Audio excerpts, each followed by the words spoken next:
الحمد لله رب العالمين والصلاة والسلام على أشرف الأنبياء وأفضل المرسلين وعلى آله وصحبه أجمعين ومن تبعهم بإحسان إلى يوم الدين وبعد. أعوذ بالله السميع العليم من الشيطان الرجيم. بسم الله الرحمن الرحيم. سبحان الذي أسرى بعبده ليلا من المسجد الحرام إلى المسجد الأقصى الذي باركنا حوله لنريه من آياتنا إنه هو السميع البصير. بزرگوں، دوستوں، ملت اسلامیہ کے نوجوانوں، اسلامی ماؤں اور بہنوں، ہمیں اور آپ کو یہ اچھی طرح معلوم ہے کہ اس وقت کائنات کے ایک مقدس اور پاکیزہ سرزمین پر کس طرح سے دنیا کے ساری حکومتوں، سارے جنگی قوانین کو بالائے طاق رکھتے ہوئے مسلمانوں کے خون سے، بچوں کے خون سے، عورتوں کے خون سے اور ہولی کھیلی جا رہی ہے اور ان پر جنگ تھوپا جا رہا ہے، یہ ہم سب جانتے ہیں۔ ہمیں اور آپ کو کبھی یہ سوچنا چاہیے کہ ہمارا اور آپ کا آخر اس سرزمین سے کیا تعلق ہے، کیوں ہم اس کے بارے میں دعا بھی کریں، کیوں اس کے بارے میں سوچیں بھی، کیوں اس کے بارے میں ہمیں درد ہو، تکلیف ہو۔ وہ سرزمین انبیاء کی سرزمین رہی ہے۔ اس سرزمین میں سب سے پہلے ابراہیم علیہ السلام جو عراق کے شہر اور میں پیدا ہوئے تھے اور وہاں کی قوم اور وہاں کے بادشاہ سے عاجز آ کر ہجرت کی تو وہ فلسطین گئے، اور پھر ابراہیم علیہ السلام کے بعد اس سرزمین کو آباد کرنے والے ان کے بیٹے اسحاق تھے۔ ایک بیٹا مکہ پہنچ گیا اور دوسرے بیٹے اسحاق وہیں رہے۔ اسحاق کے بیٹے یعقوب تھے، وہ بھی نبی تھے۔ یعقوب کے بیٹے یوسف، وہ بھی نبی ہوئے، لیکن یوسف کو اللہ کی تقدیر نے مصر پہنچا دیا، اور جب مصر میں نبوت کے ساتھ ساتھ انہیں بادشاہت ملی تو پھر انہوں نے اپنے سارے قبیلے اور کنبے کو مصر بلا لیا۔ کچھ دنوں تک وہ سرزمین انبیاء سے خالی تو ضرور رہی، لیکن سلسلہ جو قائم ہوا وہ ابراہیم علیہ السلام، اور ابراہیم علیہ السلام پر دنیا کے سارے ایمان والوں کا حق ہے، سارے ایمان والوں کا حق ہے۔ کیوں؟ اس لیے کہ جب یہودیوں نے یہ کہا کہ ابراہیم یہودی تھے، نصرانیوں نے یہ کہا کہ ابراہیم نصرانی تھے، تو اللہ تعالیٰ نے کہا ما کان ابراہیم یہودیا ولا نصرانیا ولکن کان حنیفا مسلما۔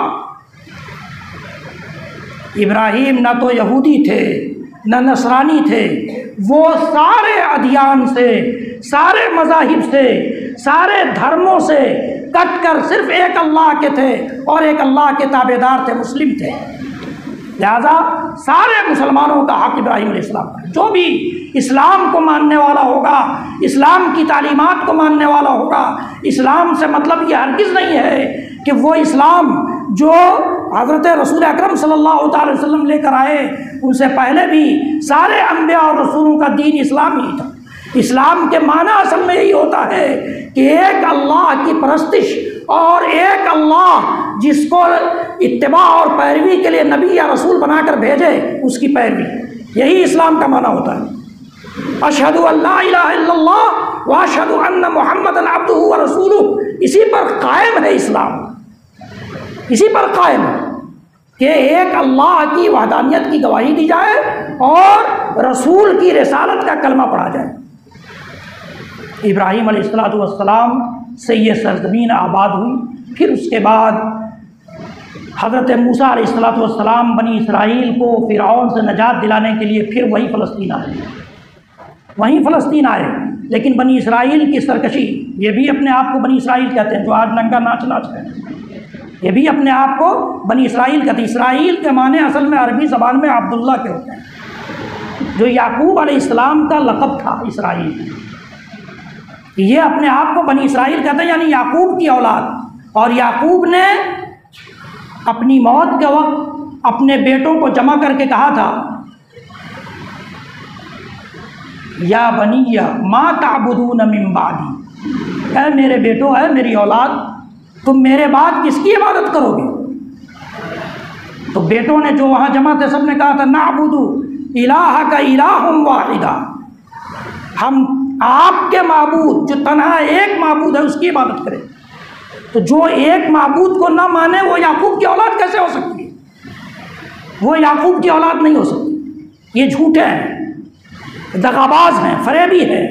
تو اللہ رب العالمین نے موسیٰ علیہ السلام کی قوم بنی اسرائیل جب فرعون سے نجات پا کر مصر پہنچی ہے، فلسطین پہنچی، پھر بھی ان کی سرکشی ختم نہیں ہوئی، تو ان کو 40 سال تک کے لیے میدان تیہ میں بھٹکا دیا، گمراہ کا مطلب یہ ہے کہ وہ گم ہو گئے، راستہ ہی ان کو نہیں مل رہا تھا کہ کسی آبادی اور شہر یا گاؤں کی طرف جائیں، سزا کے طور پر۔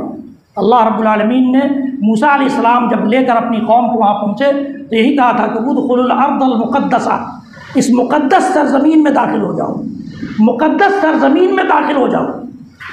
موسیٰ علیہ السلام کے بعد پھر وہاں داؤد علیہ السلام آئے، داؤد علیہ السلام نے طالوت بھی اس وقت آیا، اور طالوت کی بادشاہت، داؤد علیہ السلام کی نبوت اور داؤد علیہ السلام کی حکمرانی جو تقریباً دنیا کی ساری مخلوقات پر تھیں، ان سے زیادہ بڑی بادشاہت اور حکمرانی ان کے بیٹے سلیمان علیہ السلام کو ملی۔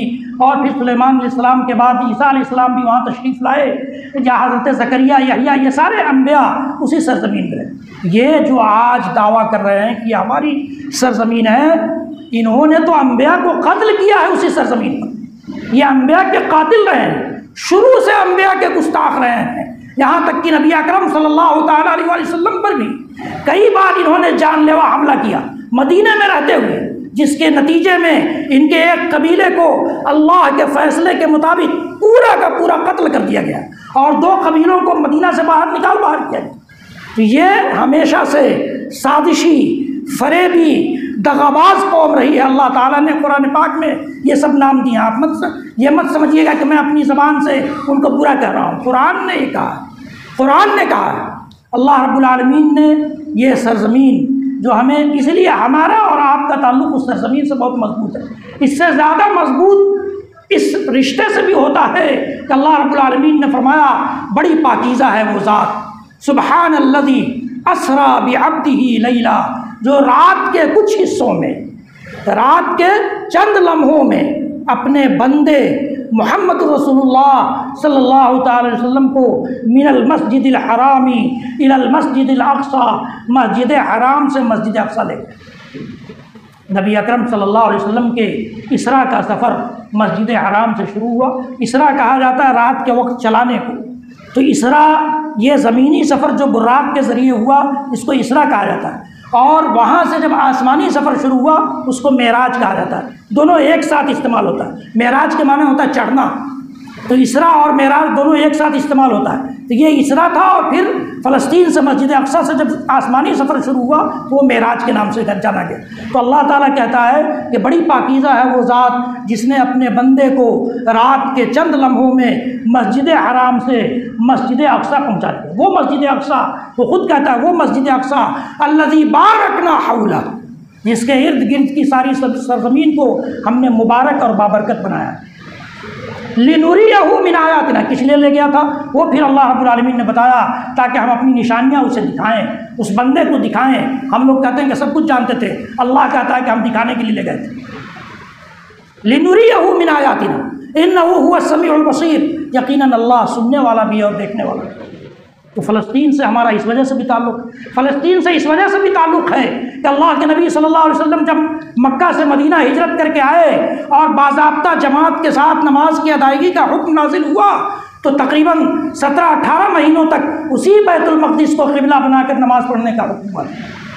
اس لیے ہمارا اور آپ کا اس سے تعلق ہے۔ اور وہاں اگر وہاں کی ایک اینٹ کھسکتی ہے، ایک اینٹ کھڑکتی ہے، یا وہاں وہ سرزمین اس سرزمین پر کلمہ لا الہ الا اللہ محمد رسول اللہ پڑھنے والے کا ایک قطرہ خون گرتا ہے، ہمارے بچے یتیم ہوتے ہیں، ہماری مائیں بیوہ ہوتی ہیں، تو ہمارا دل ہمارا دماغ دونوں یقینی طور پر پریشان ہو جاتا ہے، اور پریشان ہونا چاہیے، اس لیے کہ اللہ کے نبی صلی اللہ علیہ وسلم نے ایمان والوں کی یہی پہچان بتائی، فرمایا مثل المؤمنین فی توادہم وتراحمہم وتعاطفہم کمثل الجسد الواحد اذا اشتکا منہ عضو تداعی لہ سائر الجسد بالسہر والحمى، کہ مومنوں کی مثال، ایمان والوں کی مثال محبت میں، آپس میں ایک دوسرے پر رحم کرنے میں، آپس میں ایک دوسرے پر مہربانی کرنے میں بالکل ایک جسم جیسی ہے، ایک جسم جیسی ہے۔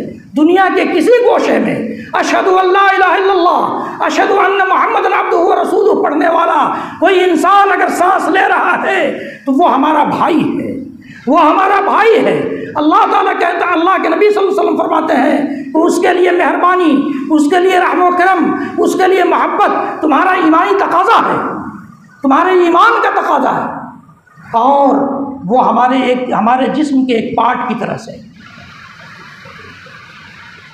کمثل الجسد الواحد، جسم کے کسی حصے میں، چاہے وہ پیر کے انگوٹھے کے ناخن میں اگر کوئی تکلیف ہوتی ہے تو ہمارا دل و دماغ محسوس کرتا ہے، اسی طرح سے دنیا کے دور دراز علاقے میں بھی کوئی مسلمان اگر پریشان ہوتا ہے تو ہمیں اور آپ کو پریشانی ہو، یہ ہمارا ایمان چاہتا ہے، ہمارا دین چاہتا ہے، ہمارے نبی نے یہی تعلیم دی ہے، ہماری شریعت بھی یہی سکھلاتی ہے۔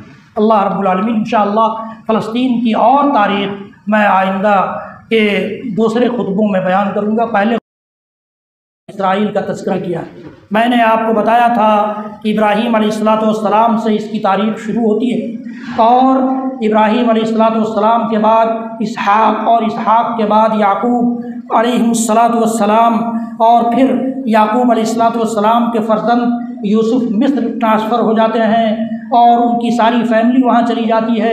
اس کے باوجود پھر آئندہ چل کر حضرت موسیٰ علیہ السلام فرعون کے مظالم سے بچانے کے لیے اسی قوم کو جو آج مسلمانوں کی گردنیں کاٹ رہی ہے، اسی قوم کو لے کر موسیٰ علیہ السلام اور ہارون علیہ السلام مصر سے واپس آئے فلسطین کی سرزمین پر، اور ہارون علیہ السلام نے باضابطہ وہاں اس وقت جو جنگجو قوم تھی عمالقہ کی ان سے جنگ کی اور اس سے فلسطین کو آزاد کرایا۔ بنی اسرائیل جو 40 سال تک اپنی سزا بھگتنے کے بعد میدان تیہ میں بھٹکتے رہنے اور گمراہ رہنے کے بعد پھر اسی سرزمین میں آ کے بستی، اور پھر یہ سلسلہ چل پڑتا ہے یہاں تک کہ حضرت طالوت نے جالوت کو قتل کیا، پھر حضرت داؤد علیہ السلام کی حکومت آئی، پھر ان کے بیٹے حضرت سلیمان علیہ السلام کی ایسی حکومت آئی کہ دنیا کی ہر مخلوق کی زبان بھی سمجھتے تھے اور ہر مخلوق پر حکومت بھی کرتے تھے۔ ان کے بعد ان کا ایک ایسا بیٹا حکمراں بنا جس نے، جو نافرمان بھی تھا اللہ کا اور عیاش قسم کا تھا، اس نے ایسا ماحول بدلا فلسطین کا کہ وہاں کفر اور بت پرستی تک آ گئی، کفر اور بت پرستی تک آ گئی، جس کے نتیجے میں اللہ رب العالمین نے عراق کے بابل شہر کے ایک حاکم بخت نصر کو وہاں بھیج دیا، مسلط کر دیا۔ اس نے جا کر وہاں بہت تباہی مچائی، بہت سے لوگوں کو قتل کیا، بہت سے لوگوں کو گرفتار کیا، اور گرفتار کر کے پھر وہ اپنے شہر لوٹ آئے۔ فلسطین کو پوری طرح سے اجاڑ دیا اس نے۔ کیوں؟ غور کرنے کے یہ پوائنٹ ہے، کیوں؟ اس لیے کہ سلیمان علیہ السلام کا بیٹا جو حکمراں تھا وہ اللہ کے راستے سے ہٹ گیا تھا، اس نے کفر اور بت پرستی کو ہوا دے دی تھی۔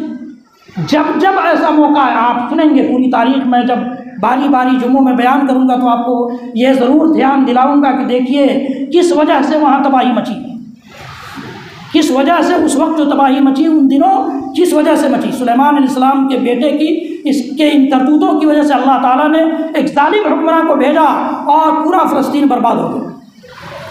پھر وہاں سے بخت نصر کے قیدی جب 70 سال کے بعد کسی طرح سے ان کو یاد آیا، اپنی سرزمین کی یاد آئی تو وہاں سے لوٹے، پھر آباد کیا، پھر اس شہر کو آباد کیا، اس جگہ کو، اس سرزمین کو جو مبارک سرزمین تھی آباد کیا، اور پھر یہ سلسلہ چل پڑا یہاں تک کہ اسی قوم نے حضرت زکریا تک کو قتل کیا، نبی، اللہ کے نبی کو، اللہ کے نبی حضرت زکریا کو قتل کیا، اسی طرح سے حضرت عیسیٰ علیہ السلام کو قتل کرنے کے در پہ تھے، سولی دینے کے لیے تیار تھے، اللہ تعالیٰ نے ان کو اٹھا لیا آسمان پر اور عیسیٰ علیہ السلام کا شبیہ بالکل انہی کے ہو بہو شکل والا ان کے حوالے کر دیا، جن کو انہوں نے سولی دے لی اور سمجھا کہ سولی دے دیا، عیسیٰ علیہ السلام کو مار ڈالا، اس پر خوش ہوئے۔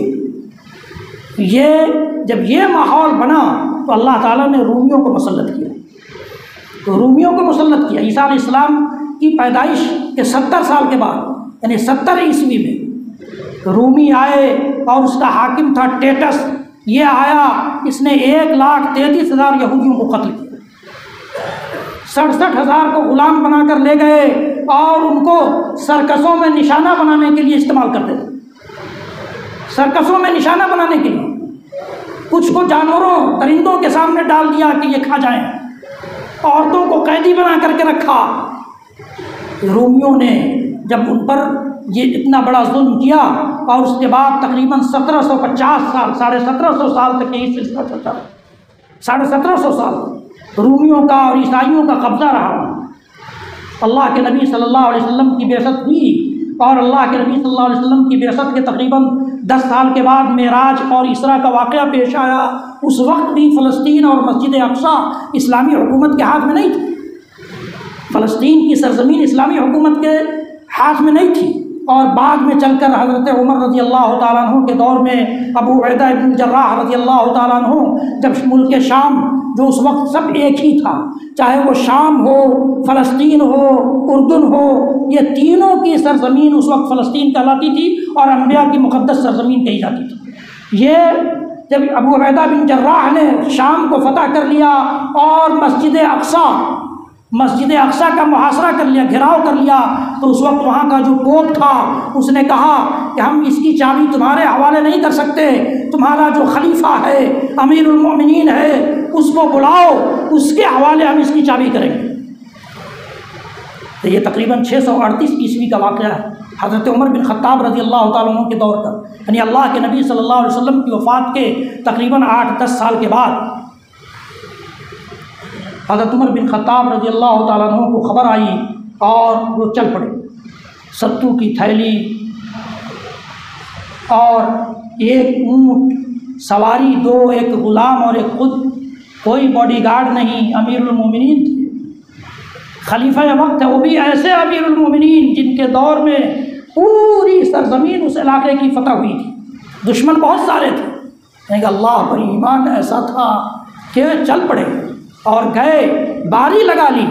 غلام نے کہا کہ امیر المومنین، آپ امیر المومنین ہیں، آپ سوار رہیں، میں نکیل پکڑ کر چلوں گا۔ امیر المومنین نے کہا کہ عمر کا رب کل سوال کرے گا کہ اتنی لمبی سرزمین جو 40 دنوں کی مسافت کے برابر ہے، تم نے عمر غلام کو پیدل چلایا اور تم اونٹ پر سوار ہو کر آئے، یہ نہیں ہو سکتا ہے، کچھ دور میں سوار ہوں گا، تم نکیل پکڑو گے، اور کچھ دور تم سوار ہوگے، میں نکیل پکڑوں گا۔ اس طرح سے عمر بن خطاب جیسا خلیفہ، جن کی طوطی بولتی تھی اس وقت، جن کے اشاروں پر پوری عرب دنیا اور غیر عرب بھی، غیر مسلم بھی جن کے اشاروں سے ڈرتے تھے، وہ امیر المومنین فلسطین کی سرزمین پر مسجد اقصیٰ کے صحن میں جب پہنچتا ہے تو غلام اونٹ پر سوار ہوتا ہے اور نکیل عمر کے ہاتھ میں ہوتی ہے، اور پوپ نے دیکھتے ہی چابی حوالے کر دی کہ ایسے امیر المومنین سے ہم لوگ فتحیاب نہیں ہو سکتے، ایسے امیر سے، مسلمانوں کے ایسے خلیفہ سے ہم جیت جائیں، ایسا نہیں ہو سکتا۔ تو ایک تو سلیمان علیہ السلام کا بیٹا جس کے دور میں بخت نصر نے آ کر کے تباہی مچائی، اور دوسرے پھر حالات خراب ہوئے تو روم کے حاکم نے آ کر کے قتل و خون ریزی کی، اور ایک امیر المومنین عمر بن خطاب اور صحابہ کرام کی جماعت جب وہاں پہنچتی ہے تو اس وقت کا ماحول دیکھیں، اس سرزمین، وہ سرزمین چونکہ بابرکت سرزمین رہی ہے، اور اللہ تعالیٰ کو قطعاً یہ پسند نہیں ہے کہ کسی مبارک جگہ پر، مبارک سرزمین پر اس کی حرمت کو پامال کیا جائے، اس کی حرمت پامال کی جائے، اللہ تعالیٰ کو پسند نہیں۔ حرمت پامال ہوگی تو لوگ پریشان ہوں گے، مشکلات میں پھنسیں گے۔ انشاءاللہ العزیز اس کے بعد کی کچھ تاریخیں بھی جو میں نے مطالعہ کیا ہے آپ لوگوں کی سماعتوں کے حوالے آئندہ خطبوں میں کروں گا۔ بزرگوں، دوستوں، ملت اسلامیہ کے نوجوانوں، اسلامی ماں اور بہنوں، پچھلے 2 جمعوں سے دوسرے خطبے میں گفتگو چل رہی ہے انبیاء کی سرزمین، اس سرزمین میں کا مقدس حصہ فلسطین کی تاریخ کے سلسلے میں نے آپ کو بتایا تھا کہ سلیمان علیہ السلام کے ایک بیٹے کی بادشاہت اور اس کی نالائقی کی وجہ سے وہاں بخت نصر کا حملہ ہوا، اور پھر اس کے بعد عیسائیوں کا حملہ ہوا، اور تقریباً 1750 سال تک وہاں عیسائی قابض رہے۔ جب اللہ کے نبی صلی اللہ علیہ وسلم کا دور آیا، اسراء اور معراج کا واقعہ فلسطین سے جڑ گیا اور قبلہ اول ہمارا قرار پایا، 17-18 مہینوں تک ہمارا قبلہ رہا، تو اب ظاہر ہے کہ اس سے ہمارا رشتہ مضبوط ہو گیا، اور جیسے جیسے اسلامی حکومت میں کشادگی آتی گئی اور اس میں طاقت آتی گئی، اس طرح سے ہماری جو یہ نشانیاں تھیں، ہماری جو عبادت گاہیں تھیں، ان کے فتوحات کا فتح کرنے کا سلسلہ بھی چل پڑا۔ حضرت عمر بن خطاب رضی اللہ عنہ تعالیٰ عنہ کے دور میں نے آپ کو بتایا تھا کہ کس طرح سے وہ اور ان کے غلام باری باری اونٹ پر سوار ہو کر وہاں پہنچے، اور وہاں کے عیسائی پوپ نے انہیں کے حوالے چابی کی۔ اس وقت ابو عبیدہ بن جراح رضی اللہ تعالیٰ عنہ اس علاقے میں وہ سپرد کیے گئے تھے، اس علاقے کی ذمہ داری ان کی تھی۔ ان کے ساتھ تقریباً 3000 سے زیادہ صحابہ کرام موجود تھے۔ اس وقت باضابطہ معاہدہ نامہ اور صلح نامہ لکھا گیا، جس کو صلح نامہ عمر یا میثاق عمر عربی زبان میں کہا جاتا تھا، اور وہاں مسجد اقصیٰ سے تھوڑی دوری پر مسجد عمر مسجد بنائی گئی، جس کا نام ہی مسجد عمر رکھا گیا، جو مسجد آج بھی ہے۔ تو حضرت عمر بن خطاب رضی اللہ تعالیٰ عنہ کے دور میں یہ مسجد اقصیٰ فتح ہوئی، اور اس کے بعد پوری خلافت راشدہ، چاہے حضرت عثمان کا دور ہو، چاہے حضرت علی کا دور ہو، یہ سلسلہ رہا۔ اور پھر یہ خلافت امویہ میں بھی حضرت امیر معاویہ رضی اللہ تعالیٰ عنہ سے لے کر آخر تک پورے اموی دور میں وہ مسجد اقصیٰ، بیت المقدس، یہ مسجدوں کی، یہ اسلامی حکومت کی کے ماتحت رہی، نگرانی میں رہی۔ اسی طرح سے خلافت بنو عباسیہ کے شروع میں بھی یہ مسجد اقصیٰ اسلامی حکومت کے زیر نگرانی باقی رہی، لیکن جیسے جیسے خلافت بنو عباسیہ میں کمزوری آتی گئی، اور اس وقت مصر میں ایک شیعہ رافضی حکومت تھی فاطمی حکومت کے نام سے، اور دوسرے فلسطین اور اس سے ملا ہوا شام۔ میں نے آپ کو کبھی یہ بھی بتایا تھا کہ شام، فلسطین اور اردن، یہ تینوں علاقے اس وقت فلسطین کی سرزمین سمجھی جاتی تھی۔ یہ یہاں سنی سلجوقی حکومت تھی، سلجوقی حکومت یہاں تھی اور وہاں فاطمی حکومت تھی۔ دونوں حکومتوں میں آپس میں لڑائی ہوتی رہتی، سنی اور شیعہ۔ حضرت علی رضی اللہ تعالیٰ عنہ کے دور سے آپ کو معلوم ہوگا کہ اسلام کے ماننے والے 2 فرقوں میں بٹ گئے، سنیوں کی الگ جماعت قرار پائی اور شیعوں کی الگ۔ شیعوں میں سے ایک فرقہ ایسا ہے، ان کے 12 فرقے ہیں، جن میں سے ایک کا عقیدہ ہے کہ حضرت علی ہی اللہ تھے، انا للہ و انا الیہ راجعون۔ حضرت علی نے ان کو نکال باہر کیا اپنی جماعت سے، اس لیے وہ خوارج قرار پائے۔ کچھ لوگوں کا عقیدہ یہ ہے کہ اہل بیت سے محبت ایمان کا حصہ ہے، ہمارا بھی یہی عقیدہ ہے، ہم سب کا، سارے سنیوں کا یہ عقیدہ ہے۔ لیکن اہل بیت میں سے اللہ کے نبی صلی اللہ علیہ وسلم کی بیویوں کو نکال دینا اور انہیں گالی دینا، یہ ہمارا عقیدہ نہیں۔ ان کا عقیدہ ہے، جنہوں نے لڑائی تھوپی فلسطین پر، اس وقت بھی، اس دور میں بھی، اس وقت بھی، اور بلکہ بیت المقدس پر انہی کا قبضہ تھا، اسی فاطمی حکومت کا قبضہ تھا، اسی فاطمی شیعہ حکومت کا قبضہ تھا۔ اور پھر یہ ہوا کہ 1099 عیسوی میں ایک عیسائی حکمراں آتا ہے اور ان پر حملہ کرتا ہے، فلسطین پر حملہ کرتا ہے۔ اس وقت افتخار الدولہ نامی ایک انسان، ایک شیعہ وہاں کا گورنر تھا، اسی کی نگرانی میں بیت المقدس اور مسجد اقصیٰ تھی۔ اس نے کچھ فدیہ کے لے کر، کچھ بدلہ دے لے کر وہ اس عیسائی حاکم کو سونپ دیا اور وہاں سے بھاگ پڑا۔ اس کے بعد اس عیسائی حاکم نے وہاں سنی مسلمانوں کا جو خون بہایا، مسجد اقصیٰ کی جو توہین کی، وہ تاریخ کا ایک حصہ ہے۔ تاریخ کا ایک حصہ ہے۔ آج کوئی شیعہ حکومت کوئی حاکم اعلان کرتا ہے تو یہ ہم جوشیلے مسلمان ہیں اس کے ساتھ نعرہ لگانے لگتے ہیں، اس کے ساتھ نعرہ لگانے لگتے ہیں۔ یہی لوگ ہیں جو یہ اعلان کرتے تھے کہ اسرائیل کو ایک میزائل میں اڑا دیں گے، آج کیوں بند ہے ان کی زبان؟ کبھی ہم نے سوچا؟ سعودی عرب اگر نہیں بول رہا ہے کسی وجہ سے تو ہم سب لوگ چیخنے لگتے ہیں، سب لوگ آپس میں چیمے گوئی کرنے لگتے ہیں۔ جو مملکت توحید، ایک توحید کا ملک بچا ہے، اس کے لیے وہ بول کر اپنے اوپر حملہ کرا لے، بہت اچھا ہے۔ آپ نے بولنے کا نتیجہ دیکھا ہے عراق کا کیا ہوا، آپ نے افغانستان کا نتیجہ دیکھا ہے۔ تو اسی طرح سے ہمارے پاس جب ایسی طاقت نہیں ہے تو اللہ تعالیٰ یہ بھی نہیں کہتا کہ ہم جنگ مول لیں، جنگ مول لے لیں، ایسا نہیں ہے، تاکہ حرمین کے بھی تقدس کو پامال کیا جائے، حرمین میں بھی خون بہایا جائے۔ تو یہ ہمیں سوچنا ہے کہ کون مسلم حکومت یا کون مسلم جماعت ہمارے سلسلے میں کتنا خیر کا پہلو رکھتی ہے، خیر سوچتی ہے۔ یہ کبھی آپ کے لیے خیر نہیں سوچ سکتے۔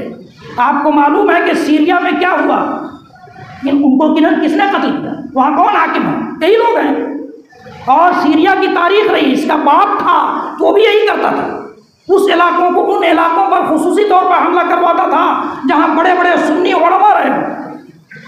تاریخ پڑھیں گے، ان چیزوں کو پڑھنے کا موقع ہوگا تب سمجھ میں آئے گا، تب سمجھ میں آئے گا۔ اس نے اس عیسائی حاکم کو دے دیا، اس نے بیت المقدس کی تاریخ بدل ڈالی، مسجد اقصیٰ کے گنبد پر صلیب لٹکا دیا۔ صلیب جانتے ہیں نا، کراس کا نشان جو عیسائیوں کی پہچان ہے، علامت ہے، اس لیے کہ حضرت عیسیٰ علیہ السلام کو سولی پر لٹکایا گیا، تو ان کے کہنے کے مطابق حضرت عیسیٰ علیہ السلام کو سولی پر نہیں لٹکایا گیا، عیسیٰ علیہ السلام کو اللہ تعالیٰ نے اٹھا لیا ہے، اور وہ قیامت کے قریب میں پھر وہیں اسی علاقے میں آئیں گے، اسی علاقے میں آئیں گے اور انہی لوگوں سے لڑیں گے جو آج خون بہا رہے ہیں۔ تو انہوں نے، اور وہاں کے برآمدے میں انہوں نے گھوڑے کا استبل بنا دیا، گھوڑوں کا استبل بنا دیا، مسلمانوں کو مارا، ان کی عورتوں کی عزت لوٹی، بچوں کو یتیم کیا۔ یہ تاریخ رہی۔ پھر 99 سال تک ان کے پاس حکومت رہی، 100 سال، 99 سال تک تقریباً۔ اس کے بعد نور الدین زنگی، صلاح الدین ایوبی، یہ 11ویں 12ویں صدی میں آتے ہیں، تب ان کی تاریخ انشاءاللہ العزیز اگلے جمعے میں آپ سنیں گے۔ بزرگوں، دوستوں، ملت اسلامیہ کے نوجوانوں، اسلامی ماؤں اور بہنوں، پچھلے 2-3 جمعوں سے دوسرے خطبے میں فلسطین کی تاریخ اختصار کے ساتھ میں آپ کے سامنے رکھ رہا ہوں، پیش کر رہا ہوں۔ اگر آپ کو یاد ہو پچھلے جمعے کی بات، تو وہ یہ تھی کہ کس طرح سے مصر کی فاطمی شیعہ حکومت نے فلسطین کو اور بیت المقدس کو عیسائیوں کے ہاتھ میں گروی رکھ دیا اور چھوڑ کر بھاگ گئے، اور اس کے بعد پھر فلسطین کی سرزمین لالہ زار ہو گئی، مسجد اقصیٰ کے گنبد پر صلیب رکھ دیا گیا، اور مسجد اقصیٰ کے صحن میں، برآمدوں میں گھوڑوں کا استبل بنا دیا گیا۔ یہ ساری تاریخ آپ کے سامنے بیان کی جا چکی ہے۔ اللہ رب العالمین نے اسی دور میں نور الدین زنگی رحمۃ اللہ علیہ جیسے مجاہد کو پیدا کیا۔ عیسائیوں کا بل اتنا بڑھ گیا تھا، ان کا حوصلہ اتنا بلند ہو گیا تھا کہ انہوں نے اب مسجد اقصیٰ کے بعد مکہ مکرمہ اور مدینہ منورہ پر بھی چڑھائی کا ارادہ کیا، اور اس نیت سے انہوں نے سمندر کے راستے بڑی تیزی کے ساتھ اپنا لشکر بھیج بھی دیا، جس کا ارادہ تھا کہ وہ رابغ نامی ایک جگہ جو مکہ اور مدینہ کے درمیان میں ساحل ہے، ریڈ سی، بحر احمر کے کنارے واقع ہے، اس شہر تک پہنچنے کا ارادہ تھا۔ نور الدین زنگی رحمۃ اللہ علیہ کو جب یہ خبر پہنچی تو انہوں نے زمین کے راستے سے اتنا تیز ترار لشکر بھیجا کہ ان کے سمندری راستے سے پہنچنے سے پہلے مسلمانوں کا یہ لشکر اس رابغ نامی شہر پر پہنچتا ہے، اور جیسے ہی وہ اترتے ہیں اسلامی لشکر نے ان پر حملہ کیا، اور ان کا ایک فوجی بھی فلسطین واپس نہیں جا سکا۔ نور الدین زنگی رحمۃ اللہ علیہ نے یہ کام کیا، اور پھر اس کے بعد دھیرے دھیرے اللہ تعالیٰ نے صلاح الدین ایوبی رحمۃ اللہ علیہ کو، مجاہد جو اس وقت کے مجاہد تھے اور جن سے پوچھا گیا کہ آپ بیت المقدس کے لیے کیوں تڑپتے ہیں، تو کہا کہ کیف یطیب لی الفرح والطعام ولذۃ المنام والمسجد الاقصی وبیت المقدس بأیدی الصلیبیین۔ کہا کہ مجھے کھانا کیسے اچھا لگے، میں خوشی کیسے مناؤں، جشن کیسے مناؤں، اور مجھے نیند کیسے آئے جبکہ بیت مقدس اور مسجد اقصی صلیبیوں اور عیسائیوں کے ہاتھ میں۔ ہم چاہے درگا پوجا کا میلہ گھومیں، ہم چاہے اپنے بیٹے بیٹیوں کی شادی میں فائرنگ کریں، ہم چاہے دیوالی کے موقع پر اپنے بچوں کو منع نہیں کریں پٹاخے پھوڑنے سے، جبکہ ہمارے بھائی بچے 1 سال 1 مہینہ 2 سال 5 سال کے بچے آپ لسٹ دیکھیں گے تو آپ کو تعجب ہوگا کہ اتنے چھوٹے چھوٹے بچے وہاں مر رہے ہیں۔ جو بچے آپ کے پٹاخہ چھوڑ رہے ہیں، آپ سوچتے ہیں کہ بچے ہیں چھوڑنے دیجیے، اسی عمر کے بچے وہاں مر بھی رہے ہیں، کبھی کم از کم اسی کو ہم اپنے ذہن میں لا کر کے ان چیزوں سے منع کر سکتے ہیں۔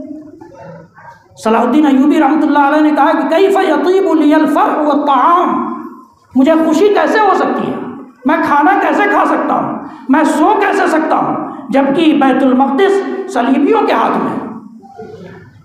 اور پھر انہوں نے حطین نامی جگہ پر حملہ کیا جہاں 30,000 عیسائیوں کو قتل کیا، 30,000 عیسائیوں کو قید کیا، اور پھر اس وقت اس رعب اور اسی ڈر سے جب عیسائی سہم گئے تو انہوں نے 1187 عیسوی میں اکتوبر کے مہینے میں بیت المقدس اور فلسطین کی سرزمین کو اپنے قبضے میں عیسائیوں سے واپس لیا۔ یہ صلاح الدین ایوبی رحمۃ اللہ علیہ کے دور۔ پھر اس کے بعد ترکی کی خلافت عثمانیہ آئی، ان کے دور میں بھی مسجد اقصی اور مسجد حرام، مسجد نبوی بہت محفوظ رہی۔ تقریباً 1750 سال تک فلسطین میں یہودیوں کا کوئی وجود نہیں تھا۔ 1838 میں عیسوی میں ان لوگوں نے یہ ایک پلاننگ کی، پورے عالمی طور پر پلاننگ ہوئی کہ ہماری کوئی جگہ نہیں ہے، اس لیے سب سے کمزور لوگ یہاں رہتے ہیں، یہاں چلا جائے اور کسی طرح سے یہاں سینٹ ڈالا جائے۔ لیکن اس کے لیے ظاہر تھا کہ خلافت عثمانیہ کی اجازت چاہیے تھی، زمین بڑے لیول پر خریدنے کے لیے اس وقت کی حکومت کی اجازت چاہیے تھی۔ چنانچہ اس وقت اس کے لیے ایک صہیونی تحریک قائم کی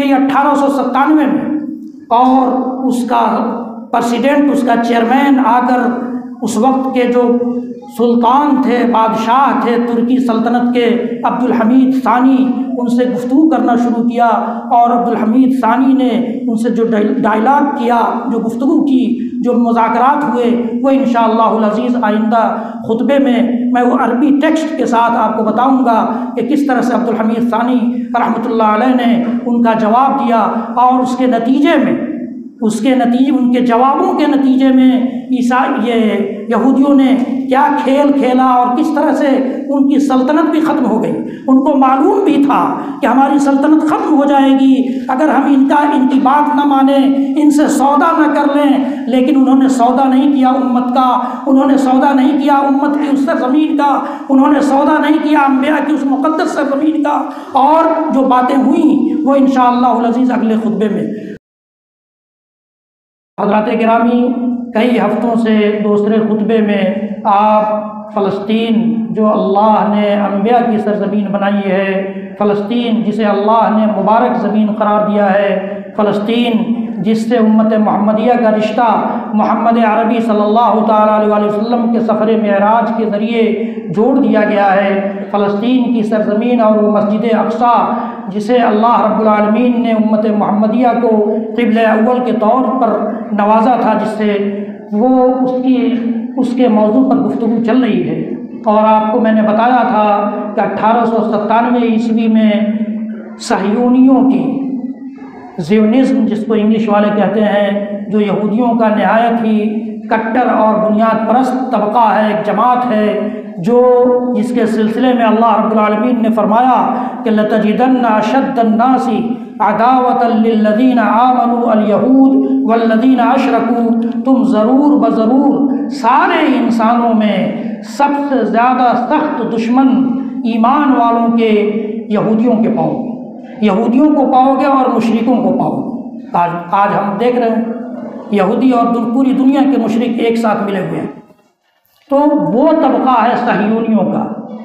یہ 1897 میں ان کی پورے گلوبل لیول کی ایک تحریک قائم ہوئی، اور جس کا مقصد صرف یہ تھا کہ کسی ایسی کمزور جگہ کا انتخاب کیا جائے جہاں یہودیوں کو لے جا کر بسایا جا سکے۔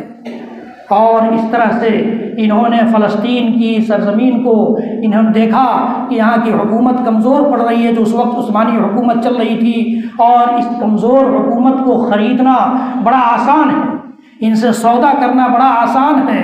چنانچہ اس کا جو پریسیڈنٹ تھا ورلڈ لیول کا ٹیوٹ ہرٹزل، جو آتا ہے عبدالحمید ثانی، جو خلافت عثمانیہ کے آخری حکمراں تھے، عبدالحمید ثانی یعنی عبدالحمید سیکنڈ، یہ ان کے پاس آتا اور کہتا ہے اس وقت کی جو کرنسی تھی، جو دنیا میں اس وقت کرنسی چل رہی تھی 250 ملین کرنسی، جو اس وقت کی فرانک اس کو بولتے تھے عربی والے، اتنا ملین ڈالر، اتنا فرانک دینے کا وعدہ کیا، اور کہا کہ ہم کو صرف یہاں رہنے کی اجازت دیجیے، ہم یہاں زمین خرید و فروخت کی اجازت دیجیے، باقی ہم آپ سے زمین مانگ نہیں رہے، اس پر قبضہ کرنا نہیں چاہتے ہیں۔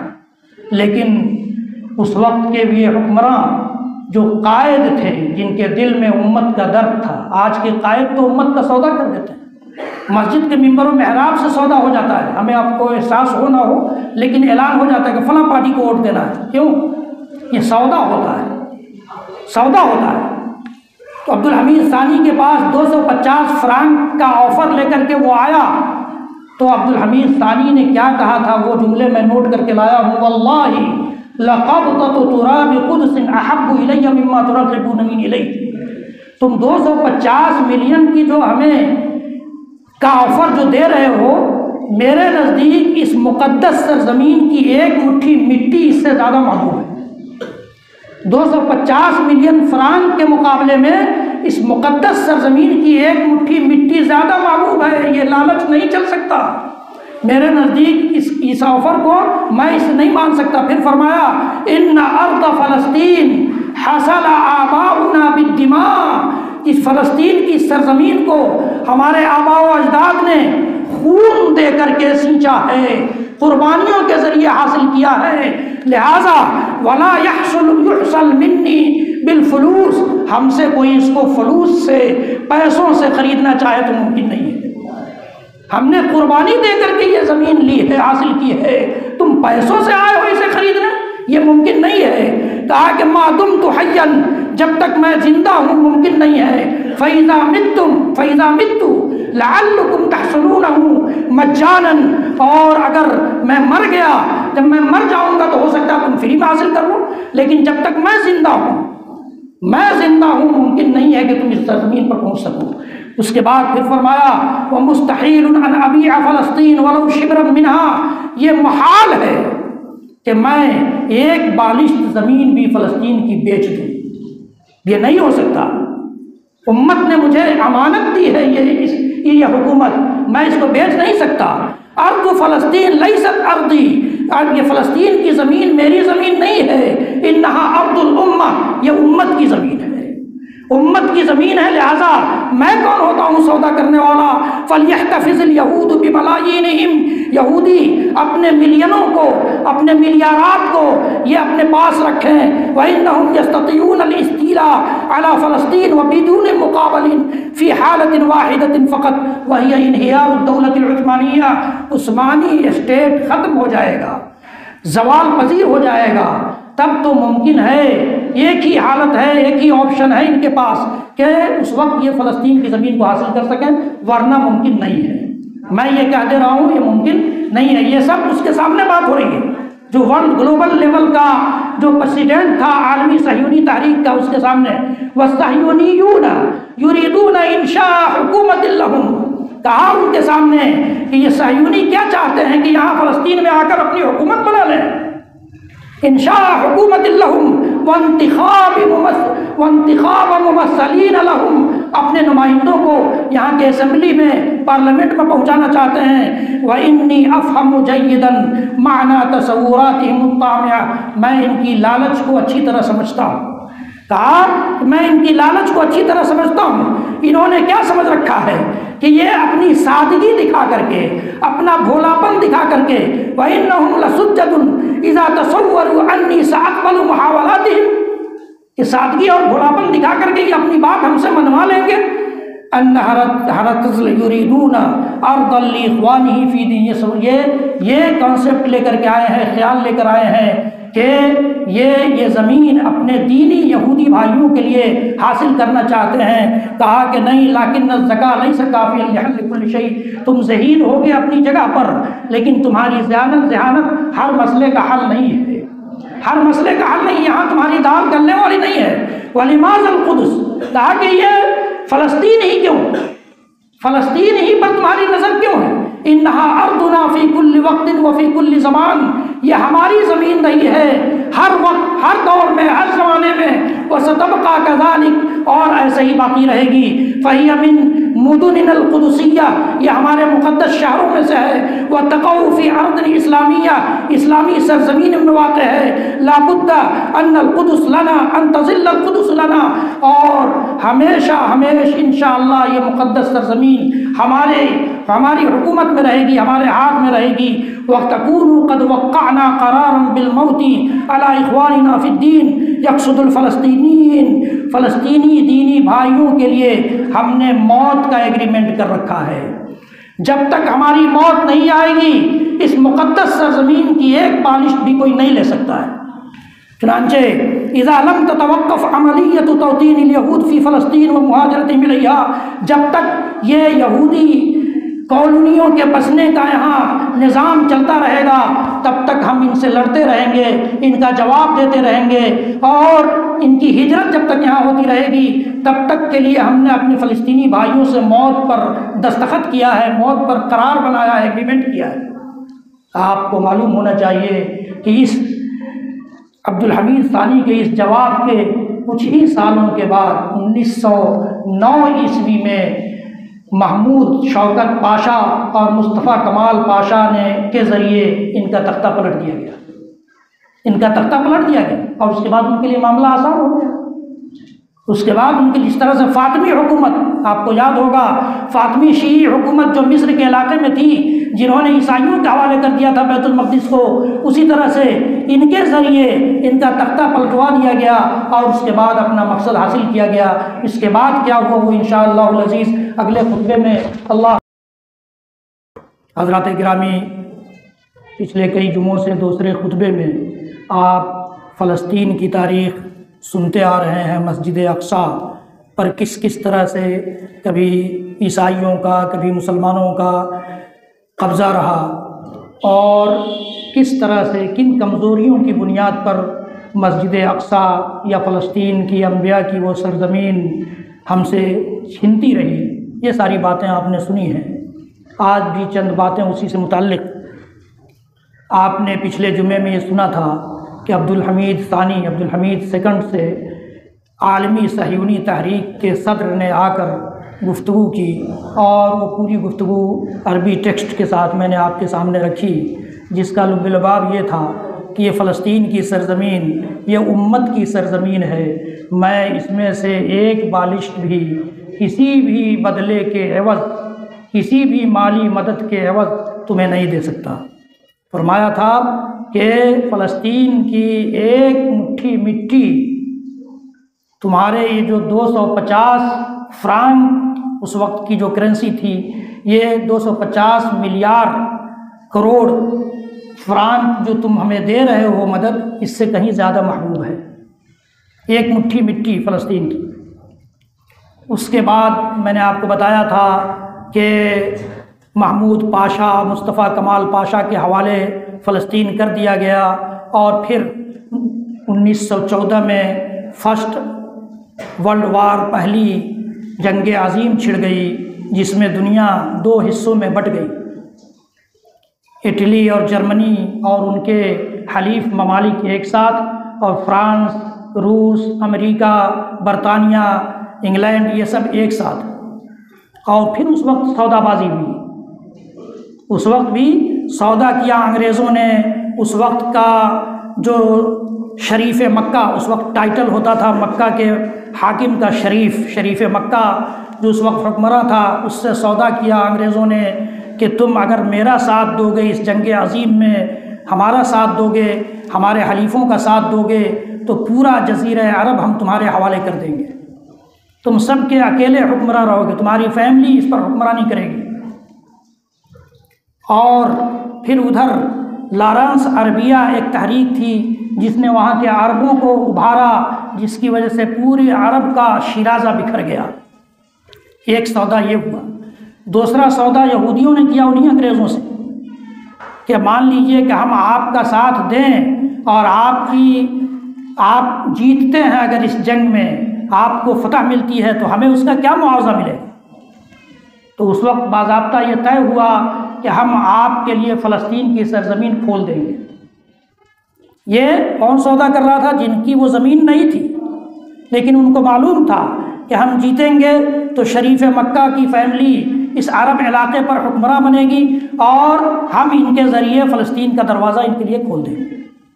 چنانچہ یہی ہوا۔ جیسے ہی اس گروپ کو فتح ملی، اس کے بعد پھر شریف مکہ کو حجاز کا، اس کے بیٹے عبداللہ کو اردن کا، اور اس کے دوسرے بیٹے فیصل کو عراق کا حاکم بنایا گیا۔ وہی فیملی آج بھی اردن پر حکمراں ہے، اسی کی فیملی ہے۔ یہ ہو گیا۔ یہودیوں کے لیے 2017 میں باضابطہ جو اس وقت کا انگلینڈ کا وزیر خارجہ تھا، وزیر خارجہ بدیش منتری جس کو ہم لوگ بولتے ہیں، یا منسٹر آف فورن افیئرس جس کو بولتے ہیں انگریزی والے، وہ جس کا نام بالفور تھا، اس نے ایک معاہدہ کیا یہودیوں کے ساتھ جس کو بالفور ڈکلیریشن کہا جاتا ہے۔ اس میں یہ طے ہوا کہ یہودیوں کے لیے یہ زمین کھول دی جاتی ہے اور یہ جیسے چاہیں گے جہاں چاہیں گے آ کر کے زمین خرید کر کے بسیں گے۔ یہ 2017 کی بات ہے۔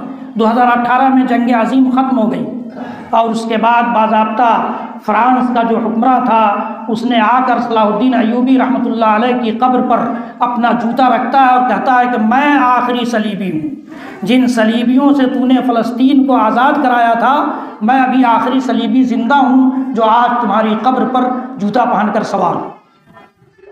کہا تھا نا صلاح الدین ایوبی رحمۃ اللہ علیہ نے کہ کیف یطیب لی الفرح والطعام ولذۃ المنام وبیت المقدس بأیدی الصلیبیین، کہ مجھے کھانا پینا سونا اچھا کیسے لگ سکتا ہے جبکہ بیت المقدس صلیبیوں کے ہاتھ میں۔ تو اس نے آ کر کے گویا تانا دیا ان کی قبر پر۔ اور پھر 2018 کے بعد جو ہوا وہ یہ کہ فلسطین یہودیوں کے لیے کھول دیا گیا اور یہودی آ کر وہاں دنیا کے کونے کونے سے آ کر کے زمین خریدنے لگے، بسنے لگے۔ اور پھر اس کے بعد اور بھی 1948 آتے آتے باضابطہ ایک تحریک کی شکل اختیار کر لی یہودیوں کی تنظیم نے، اور وہاں آ کر کے باضابطہ انہوں نے کالونیاں بسانا شروع کر دی، کالونی قائم کرنا شروع کر دیا۔ گویا ان کا مقصد اسی وقت برا ہو گیا تھا جب انہوں نے عبدالحمید سیکنڈ سے گفتگو کی تھی کہ ہمیں فلسطین میں تھوڑی سی جگہ دے دی جائے۔ وہ فلسطین کی سرزمین پر قبضہ کرنا اسی وقت سے چاہتے تھے، اور آج بیشتر حصہ فلسطین کا ان کے قبضے میں ہے۔ ناجائز قبضہ ان کا ابھی بھی ہے۔ انشاءاللہ العزیز اس سے متعلق کچھ اور تاریخیں جو قریب کی تاریخیں ہیں وہ آپ کے سامنے اگلے جمعوں میں اگلے خطبوں میں رکھوں گا۔ بزرگوں، دوستو، اسلامی ماں اور بہنوں، پچھلے کئی جمعوں سے دوسرے خطبوں میں آپ نے انبیاء کی سرزمین، مقدس سرزمین فلسطین کی تاریخ سنی ہے، اور بات پہنچی ہے پہلی جنگ عظیم تک جو 1914 سے لے کر 1918 تک چلی۔ اور میں نے اس درمیان آپ کو یہ بھی بتایا تھا کہ اس وقت انگریز ایکسٹرنل افیئرس کا منسٹر جو تھا بالفور، اس کے نام سے ایک ایگریمنٹ اور ڈکلیریشن بھی بنا تھا۔ اس کے بعد فلسطین کی سرزمین پر یہودیوں کی آبادی دھیرے دھیرے بڑھنے لگی۔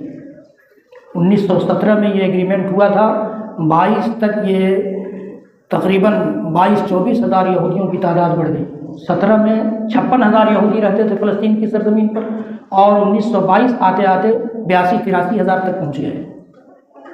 اور پھر یہ ہوا کہ 1922 میں اس وقت چونکہ یونائٹڈ نیشنز نام کا کوئی ادارہ نہیں تھا، اس وقت لیگ آف نیشنز نام کی مجلس اقوام نام کا ایک ادارہ تھا، اس نے ان انگریزوں کو پاور دے دیا کہ یہ اپنی سرکار وہاں حکومت بنا سکتے ہیں، جس کو حکومت کا چہرہ بنا دیں لیکن اپنی حکومت بنا سکتے ہیں، اور اس میں یہودیوں کا اچھا خاصا حصہ ہونا چاہیے، یہ بھی انسٹرکشن دیا، ہدایت کی۔ لیکن فلسطینیوں کا مسئلہ جب وہاں آیا اس ٹیبل پر، تو فلسطینیوں سے متعلق کہا گیا کہ ان کو شہری حقوق حاصل رہیں گے، مذہبی حقوق حاصل رہیں گے، پولیٹیکل حق ان کا کچھ نہیں ہوگا، اس کا کوئی تذکرہ نہیں کیا گیا۔ حالانکہ فلسطین، فا لام سین تا یا، یہ قوم تھی جو ایک زمانے سے اس سرزمین پر بستی آ رہی تھی، انہی کے نام سے فلسطین بنا۔ بنی اسرائیل موسیٰ علیہ السلام کے ساتھ فرعون کے کھدیڑنے پر جب آئے اور فلسطین پہنچے، اس سے پہلے سے یہ لوگ وہاں بستے تھے، اس لیے اس جگہ کا نام فلسطین تھا، لیکن ان کا حصہ وہیں ختم کر دیا گیا 1922 میں، اور یہودیوں اور عیسائیوں کا ایک مجموعہ، ایک گروپ بنا دیا گیا جو حکمرانی کرنے لگا، اور نتیجہ یہ ہوا کہ 1947 آتے آتے 4.5 لاکھ یہودی وہاں جمع ہو گئے۔ کثرت سے انگریز حکومت کے دور میں لوگوں نے زمینیں خریدی، جن مسلمانوں کے ہاں ٹیکس باقی رہتا تھا ان کے ٹیکس کے بدلے ان کی زمین چھین لی جاتی تھی، اور اس طرح سے یہودیوں کو بسا دیا جاتا تھا، اس طرح سے ظلم کیا گیا۔ 1947 میں پھر یونائٹڈ نیشنز اس وقت بن گیا، یونائٹڈ نیشنز نے باضابطہ وہاں بٹوارہ کیا، وہی بٹوارہ جو ہندوستان کا بٹوارہ ہوا تھا، لنگڑا بٹوارہ، اسی طرح سے وہاں بھی لنگڑا بٹوارہ ہوا۔ کیسے؟ 55% زمین کے مالک یہودی ہوں گے اور 45% زمین کے مالک فلسطینی ہوں گے، بالکل الٹا، جبکہ 67% مسلمان رہتے تھے وہاں اور صرف 33% یہودی تھے۔ اور بٹوارہ کیسا ہو رہا ہے؟ یہ لوگ انسانیت کی بات کرنے والے لوگ ہیں، آج سب سے زیادہ آواز انسانیت کے نام پر انہی کی زبان سے نکلتی ہے، انسانی حقوق، انسانی حقوق، انسانی حقوق، ہیومن رائٹس کا نعرہ لگانے والے لوگ۔ نعرہ کیسا اور بٹوارہ کیسا کیا؟ جو لوگ 67% ہیں ان کو 45% زمین دیتے ہیں، اور جو 33% ہیں ان کو 55% زمین دیتے ہیں۔ یہ بٹوارہ بدنیتی پر مبنی تھا، ظلم پر مبنی تھا، ناانصافی پر مبنی تھا، غیر انسانی بٹوارہ تھا، یہ 1947 میں عمل میں ہے۔ اس کے بعد پھر باضابطہ 14 مئی 1948 کو ان یہودیوں نے اپنے ملک اسرائیل کا اعلان کر دیا کہ آج سے ہمارا بھی ایک ملک ہوگا یہیں پہ۔ سارے عرب ممالک نے مخالفت کی، جنگ بھی تھوڑی بہت ہوئی، ان کی فوجوں نے لڑائی بھی کی، لیکن کامیاب نہیں ہو سکے، اردن نے البتہ وہ بیت المقدس کا جو حصہ ہے وہ اردن نے کسی طرح سے اس کو باقی ہو سکتا ہے کہ اس میں بھی پلاننگ رہی ہو کہ اس کو ابھی باقی چھوڑ دیا جائے تاکہ زیادہ مسلمان اس کے چکر میں نہ پڑے، تو وہ بچ گیا اس وقت۔ لیکن پھر 1967 آتے آتے یعنی 19 سال میں اس پر بھی یہودیوں کا قبضہ ہو گیا۔ پہلی بار یہودیوں کا بیت المقدس اور مسجد اقصیٰ پر قبضہ ہوا 1967 میں۔ تو یہ 1967 تک کی تاریخ تھی۔ انشاءاللہ العزیز بقیہ باتیں آئندہ خطبے میں آپ جانیں گے۔ سبحان الذي اسرى بعبده ليلا من المسجد الحرام الى المسجد الاقصى الذي باركنا حوله لنريه من آياتنا انه هو السميع البصير۔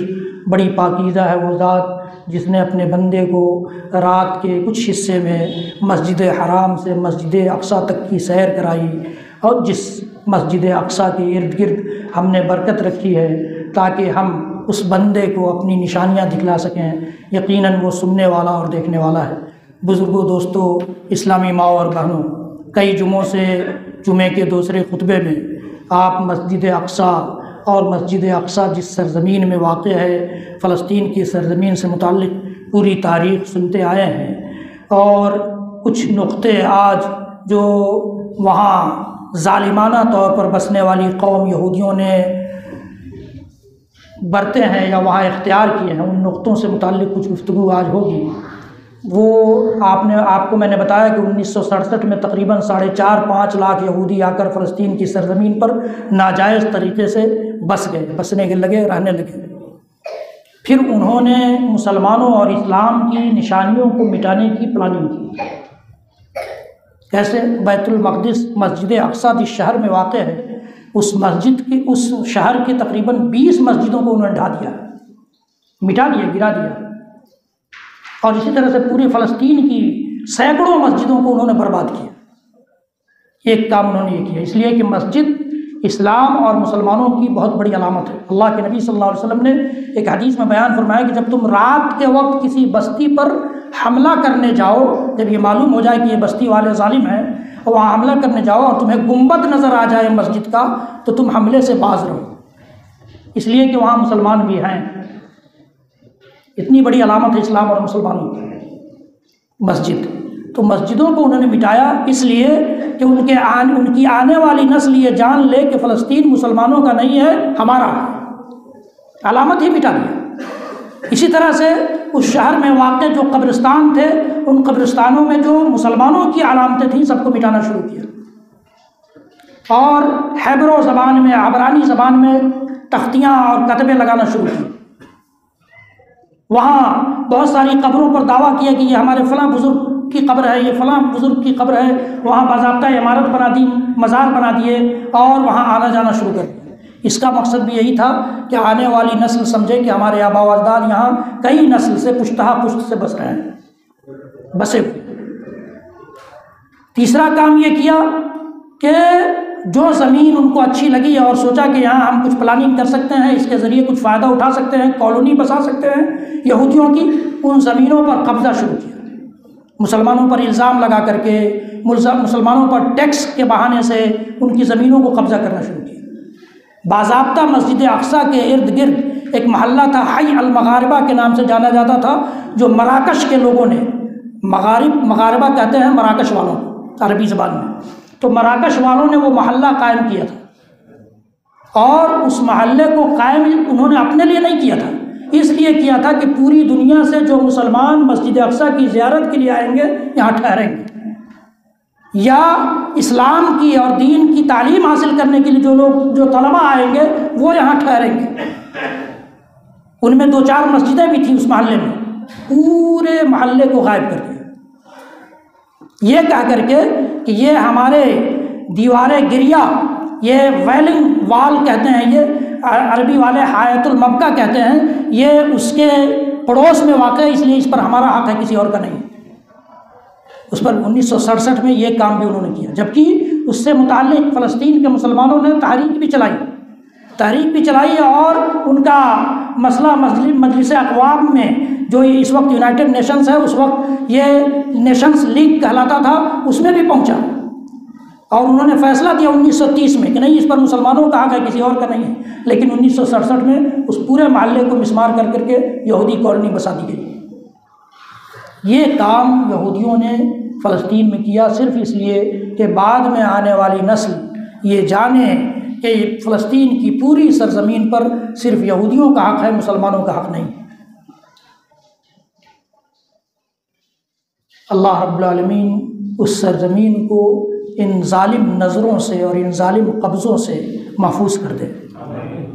انشاءاللہ العزیز فلسطین سے متعلق کچھ اور باتیں بھی آئیں گی، اور میں چاہوں گا کہ یہ جو باتیں آپ کے سامنے تقریباً 8-10 جمعوں میں دوسرے خطبے میں فلسطین سے متعلق رکھی گئی ہیں، ان کو اختصار کے ساتھ پمفلیٹ کی شکل میں آپ کے سامنے پیش کر سکوں۔ ارادہ میرا یہی ہے، اللہ تعالیٰ اس ارادے میں مجھے کامیاب کرے۔ بزرگوں، دوستوں، ملت اسلامیہ کے نوجوانوں، اسلامی ماؤں اور بہنوں، کئی جمعوں سے دوسرے خطبے میں بیت المقدس اور فلسطین کی سرزمین کی گفتگو چل رہی ہے۔ آپ کو پوری تاریخ اختصار کے ساتھ میں نے بتایا کہ کس طرح سے یہود وہاں آ کر آباد ہوئے، اور وہ سرزمین جو اسلام کی سرزمین تھی، اسلام کے ماننے والوں کی سرزمین تھی، توحید کی سرزمین تھی، اور توحید کا پیغام لے کر آنے والے انبیاء کی سرزمین تھی، جس میں اللہ نے برکت رکھی تھی، جس سرزمین کی سیر اللہ نے اپنے نبی محمد الرسول اللہ صلی اللہ تعالیٰ علیہ وسلم سے کو کرائی تھی، اور جس سرزمین یا جس عبادت گاہ جو وہاں عبادت گاہ ہے، اس عبادت گاہ کو ہم امت محمدیہ کے لیے تقریباً 16, 17, 18 مہینوں تک کے لیے قبلہ بنا کر رکھا تھا، اس کی تاریخ چل رہی تھی۔ میں آج آپ کو مختصر طور پر جس کتاب کا میں نے مطالعہ کیا، اس میں سے یہ پرنٹ لے کر آیا کہ کب وہاں یہودی آئے اور کیسے یہودیوں کی تعداد وہاں بڑھتی چلی گئی۔ یہ مختصر سی لسٹ ہے میرے پاس، یہ میں آپ کو پڑھ کے سناتا ہوں۔ 636 عیسوی 636 عیسوی یعنی اللہ کے نبی صلی اللہ علیہ وسلم کی پیدائش کے تقریباً یا وفات سے کچھ پہلے، 636 کا مطلب وفات سے کچھ پہلے، 571 میں آپ کی پیدائش ہوئی یا 570 میں، اور 63 سال کی عمر تھی، تو یہ بلکہ وفات کے بعد کا معاملہ 636 عیسوی۔ ایک یہودی بھی وہاں نہیں بستا تھا، ایک یہودی بھی وہاں عیسائیوں کا قبضہ تھا۔ میں نے آپ کو بتایا تھا حضرت عمر فاروق رضی اللہ تعالیٰ عنہ کے دور میں عیسائیوں سے یہ جا کر کے انہوں نے اس کو آزاد کرایا۔ تو 636 عیسوی میں ایک بھی یہودی وہاں نہیں تھا۔ پھر اس کے بعد 1267 یعنی اس کے 600 سال کے بعد 2 یہودی خاندان وہاں پہنچتا ہے۔ 2 یہودی خاندان، مان لیجیے 5 آدمی کا خاندان ہو تو 10 آدمی ہوئے، 10 آدمی کا خاندان ہو تو 20 لوگ رہے ہوں گے۔ پھر اس کے بعد 300 سال کے بعد 1560 عیسوی میں 115 یہودی وہاں آباد ہو گئے۔ کیسے کیسے تعداد بڑھتی ہے دنیا والوں کی سازشوں کے نتیجے میں۔ انگریزوں نے، عیسائیوں نے بھی سازش کی، اس میں شریک تھے وہ۔ یہ دوسری بات ہے کہ انہی عیسائیوں کا تہوار ابھی سارے مسلمان بھی منائیں گے۔ آپ کہیں گے کہ مسلمان کیسے منائیں گے؟ پچھلے سال کی رپورٹ ہے اور اس سے پہلے بھی، پچھلے سال کی رپورٹ ہے کہ کرسمس کے موقع سے گوپال گنج میں جو کیک کی خریداری ہوئی ہے اس میں 75% خریدنے والے بچے مسلمان ہیں۔ تو ہم بنا رہے ہیں، کہیں نہ کہیں سے تو ہم اس میں شامل ہیں، ہمارا پیسہ شامل ہے۔ اللہ تعالیٰ نے جو ہمیں حلال رزق سے نوازا ہے وہ ہم حرام جگہ پر خرچ کر رہے ہیں، شرکیہ عقیدہ والوں کا ساتھ دے رہے ہیں، ان کے ساتھ مل کر ناچ رہے ہیں، گا رہے ہیں، اور یہی تقریباً حال 1 جنوری کا بھی ہے، اس موقع سے بھی یہی ہوتا ہے۔ تو سوال یہ نہیں ہے کہ بچے کر رہے ہیں، ہم کہہ دیتے ہیں کہ بچے کر رہے ہیں، ہم سے سوال ہوگا کہ آپ کو اللہ نے جو مال دیا تھا وہ مال کہاں کہاں خرچ ہوا ہے؟ ہم سے سوال، لَتُسْأَلُنَّ يَوْمَئِذٍ عَنِ النَّعِيمِ، اس دن سے ڈریے جس دن ضرور بضرور تم سے پوچھا جائے گا نعمتوں کے بارے میں۔ اللہ کے نبی صلی اللہ علیہ وسلم کی وہ حدیث بھی آپ نے سنی ہے جس میں اللہ کے نبی صلی اللہ علیہ وسلم نے فرمایا کہ آدمی کا قدم نہیں ہلے گا قیامت کے دن جب تک اس سے 5 سوالات طے کر لیے جائیں، جن میں سے ایک سوال یہ بھی ہے کہ مال کہاں سے کمایا اور کہاں خرچ کیا، مال کہاں سے کمایا کہاں خرچ کیا۔ اس لیے ایسے تہواروں سے جو غیروں کا ہے، شرکیہ عقیدوں سے متعلق ہے، اپنے بچوں کو دور کیجئے، اپنی بچیوں کو دور کیجئے، اور ایسے فنکشنز، ایسے پروگرام سے اپنے آپ کو بچائیے، ورنہ اللہ تعالیٰ کے یہاں اس سے متعلق سوال ہوگا۔ وہ شرکیہ عقیدہ ہے، شرک کا عقیدہ ہے۔ اس لیے بہرحال یہ 1670 عیسوی میں 150 یہودی وہاں آباد ہوئے۔ پھر 1838 تقریباً 200 سال کے بعد 3000 یہودی آ گئے۔ پھر اس کے بعد 1844 صرف 6 سال کے بعد وہاں 7120 7120 یہودی پہنچ گئے۔ پھر اس کے بعد 1876 تقریباً 22 سال کے بعد 12000 یہودی پہنچ گئے۔ 1896 20 سال کے بعد 28122، اور پھر 1922 میں یعنی تقریباً 26 سال کے بعد 25 سال کے بعد 33970 یہودی وہاں بسنے لگے۔ اور پھر 1931 میں یعنی 11 سال کے بعد 9 سال کے بعد 51222، 1944 میں 97000، اور 1967 میں 1,97,705۔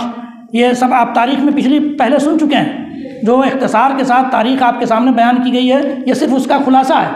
1967 میں 1,97,705، 1975 میں 2,59,400، اور 1985 میں 2,77,000، 1993 میں 4,06,400، اور 1998 میں 4,20,000۔ یہ 98 تک کا ڈاٹا ہے۔ 98 کے بعد جو حالات ہوئے ہیں ہم اور آپ جانتے ہیں۔ جب اتنی تعداد میں لوگ بس جائیں گے تو ظاہر ہے ان کے لیے کالونیاں بنائی گئی، مسلمانوں کی زمینوں پر قبضہ کیا گیا۔ میں نے آپ کو بتایا تھا کہ ٹیکس کے بہانے، ٹیکس نہیں پے کر رہے ہیں تو اس کے بہانے ان کی زمینوں پر قبضہ کیا گیا، بڑے بڑے محلوں کو اجاڑ دیا گیا کہ یہاں ہماری کالونی بسے گی۔ یہ سارے کام وہاں کیے گئے، اور ہم کیا ہیں؟ انہی کے ساتھ، انہی کے قدم سے قدم ملا کر، شانہ میں شانہ ملا کر ڈگڈگی بجا رہے ہیں۔ بسم اللہ الحمد للہ والصلاة والسلام علی رسول اللہ ومن تبعہ ووالاہ وبعد اعوذ باللہ السمیع العلیم من الشیطان الرجیم بسم اللہ الرحمن الرحیم سبحان الذی اسری بعبدہ لیلا من المسجد الحرام الى المسجد الاقصى الذی بارکنا حولہ لنریہ من آیاتنا انہ هو السمیع البصیر۔ بڑی پاکیزہ ہے وہ ذات جس نے اپنے بندے محمد عربی صلی اللہ تعالیٰ علیہ وسلم کو مسجد حرام سے مسجد اقصیٰ تک کی سیر رات کے کچھ ہی حصے میں کرا دی تاکہ وہ اپنی نشانیاں اسے دکھلا سکے۔ وہ سننے والا بھی ہے اور دیکھنے والا بھی۔ پچھلے جمعے میں نے آپ کو خلاصے کے طور پر یہ بتایا تھا، یہ ڈاٹا آپ کے سامنے رکھا تھا کہ کب کس سال میں کتنے یہودی فلسطین میں آ کر کہاں کہاں سے آباد ہوئے۔ آج ان کی شرارتوں کا ڈاٹا میں سالانہ ایئرلی جو میں نے پڑھا ہے وہ میں پرنٹ کرا کے لایا کہ آپ کے سامنے رکھ سکوں۔ 6 جون 1967 کو مسجد اقصیٰ سمیت پورے بیت المقدس پر یہودیوں کا قبضہ ہوا۔ 6 جون 1967 1967۔ پھر 27 جولائی 1967 یہودیوں نے ایک قانون پاس کیا، یعنی ایک مہینے کے اندر، ایک مہینہ بھی نہیں بلکہ اور کم، کہ یہودیوں نے ایک قانون پاس کیا کہ جس کی روح سے مشرقی اور مغربی بیت المقدس کو ملا کر پورے جو اسے القدس کہا جاتا ہے، فلسطین والے اس کو القدس کہتے ہیں، اسی کو انہوں نے راجدھانی کیپٹل بنایا تھا، اس کو انہوں نے یروشلم نام دے دیا۔ نام بدلنے کا سلسلہ وہیں سے چل رہا ہے، آپ کے یہاں بھی نام بدلے جاتے ہیں، وہاں بھی یہی ہو رہا تھا۔ اور اس کا مقصد یہ تھا کہ بیت المقدس میں مسلمانوں کا اکثریتی علاقہ بھی یہودیوں کے زیر تسلط آ جائے، مسلمانوں کے جو محلے ہیں اس شہر میں وہ بھی یہودیوں کے قبضے میں آ جائے۔ 14 اگست 1967 کو مسلمانوں کے مقدس مقامات کی نگرانی یہودی مذہبی امور کے وزیر، یہودی منسٹر کے حوالے کر دی گئی۔ یہی وہ بھی دیکھیں گے، مسلمانوں کے مقدس مقامات کی نگرانی بھی یہودی منسٹر کو، وزیر کو دے دی گئی۔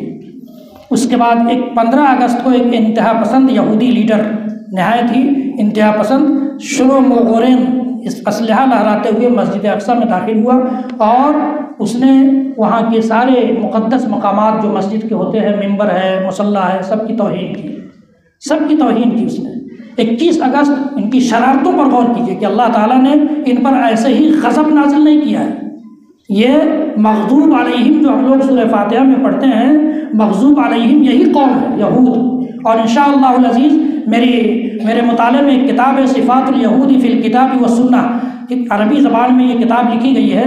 یہ کتاب و سنت میں یہودیوں کی کیا صفات ہیں، کیا خرابیاں ہیں، وہ اس میں بیان کی گئی۔ انشاءاللہ العزیز یہ سلسلہ ختم ہوگا تو وہی سلسلہ چلے گا کہ یہودیوں کی خرابیوں کو ہم جانیں اور ہمارے سماج میں اگر اس قسم کی کچھ خرابی اور کچھ سڑان آ رہا ہے تو ہم اس سے دور ہو جائیں۔ تو اس نے یہ پامالی کی، اس کی بے حرمتی کی مسجد بیت المقدس کی۔ اس کے بعد ایک آسٹریلوی عیسائی ڈینس مائیکل نے مسجد اقصیٰ میں آگ لگا دی 21 اگست 1969 1969 میں، جس سے مسجد کا قیمتی سامان جل کر راکھ ہو گیا، دیواریں کالی ہو گئیں اور وہ یادگار ممبر بھی جل گیا جسے نور الدین زنگی نے بنوایا تھا اور صلاح الدین ایوبی رحمۃ اللہ علیہ نے جسے نصب کیا تھا، وہ ممبر بھی جل گیا۔ پھر اس کے بعد 30 جنوری 1976 1976 ایک اسرائیلی عدالت نے، اسرائیلی کورٹ نے یہودیوں کو مسجد اقصیٰ میں داخل ہونے اور اس میں یہودی طریقے کے مطابق عبادت کرنے کی اجازت دے دی۔ خود ہی وکیل ہیں، خود ہی جج ہیں، خود ہی سب کچھ ہے، تو جو چاہے فیصلہ کر لے، جیسے اپنے یہاں ہو رہا ہے۔ کوئی ثبوت نہیں ہے کہ یہ توڑ کر کے مسجد بنائی گئی، لیکن آستھا کا سوال ہے، صرف آپ ہی کے لیے آستھا کا سوال ہے، ہمارے لیے نہیں ہے۔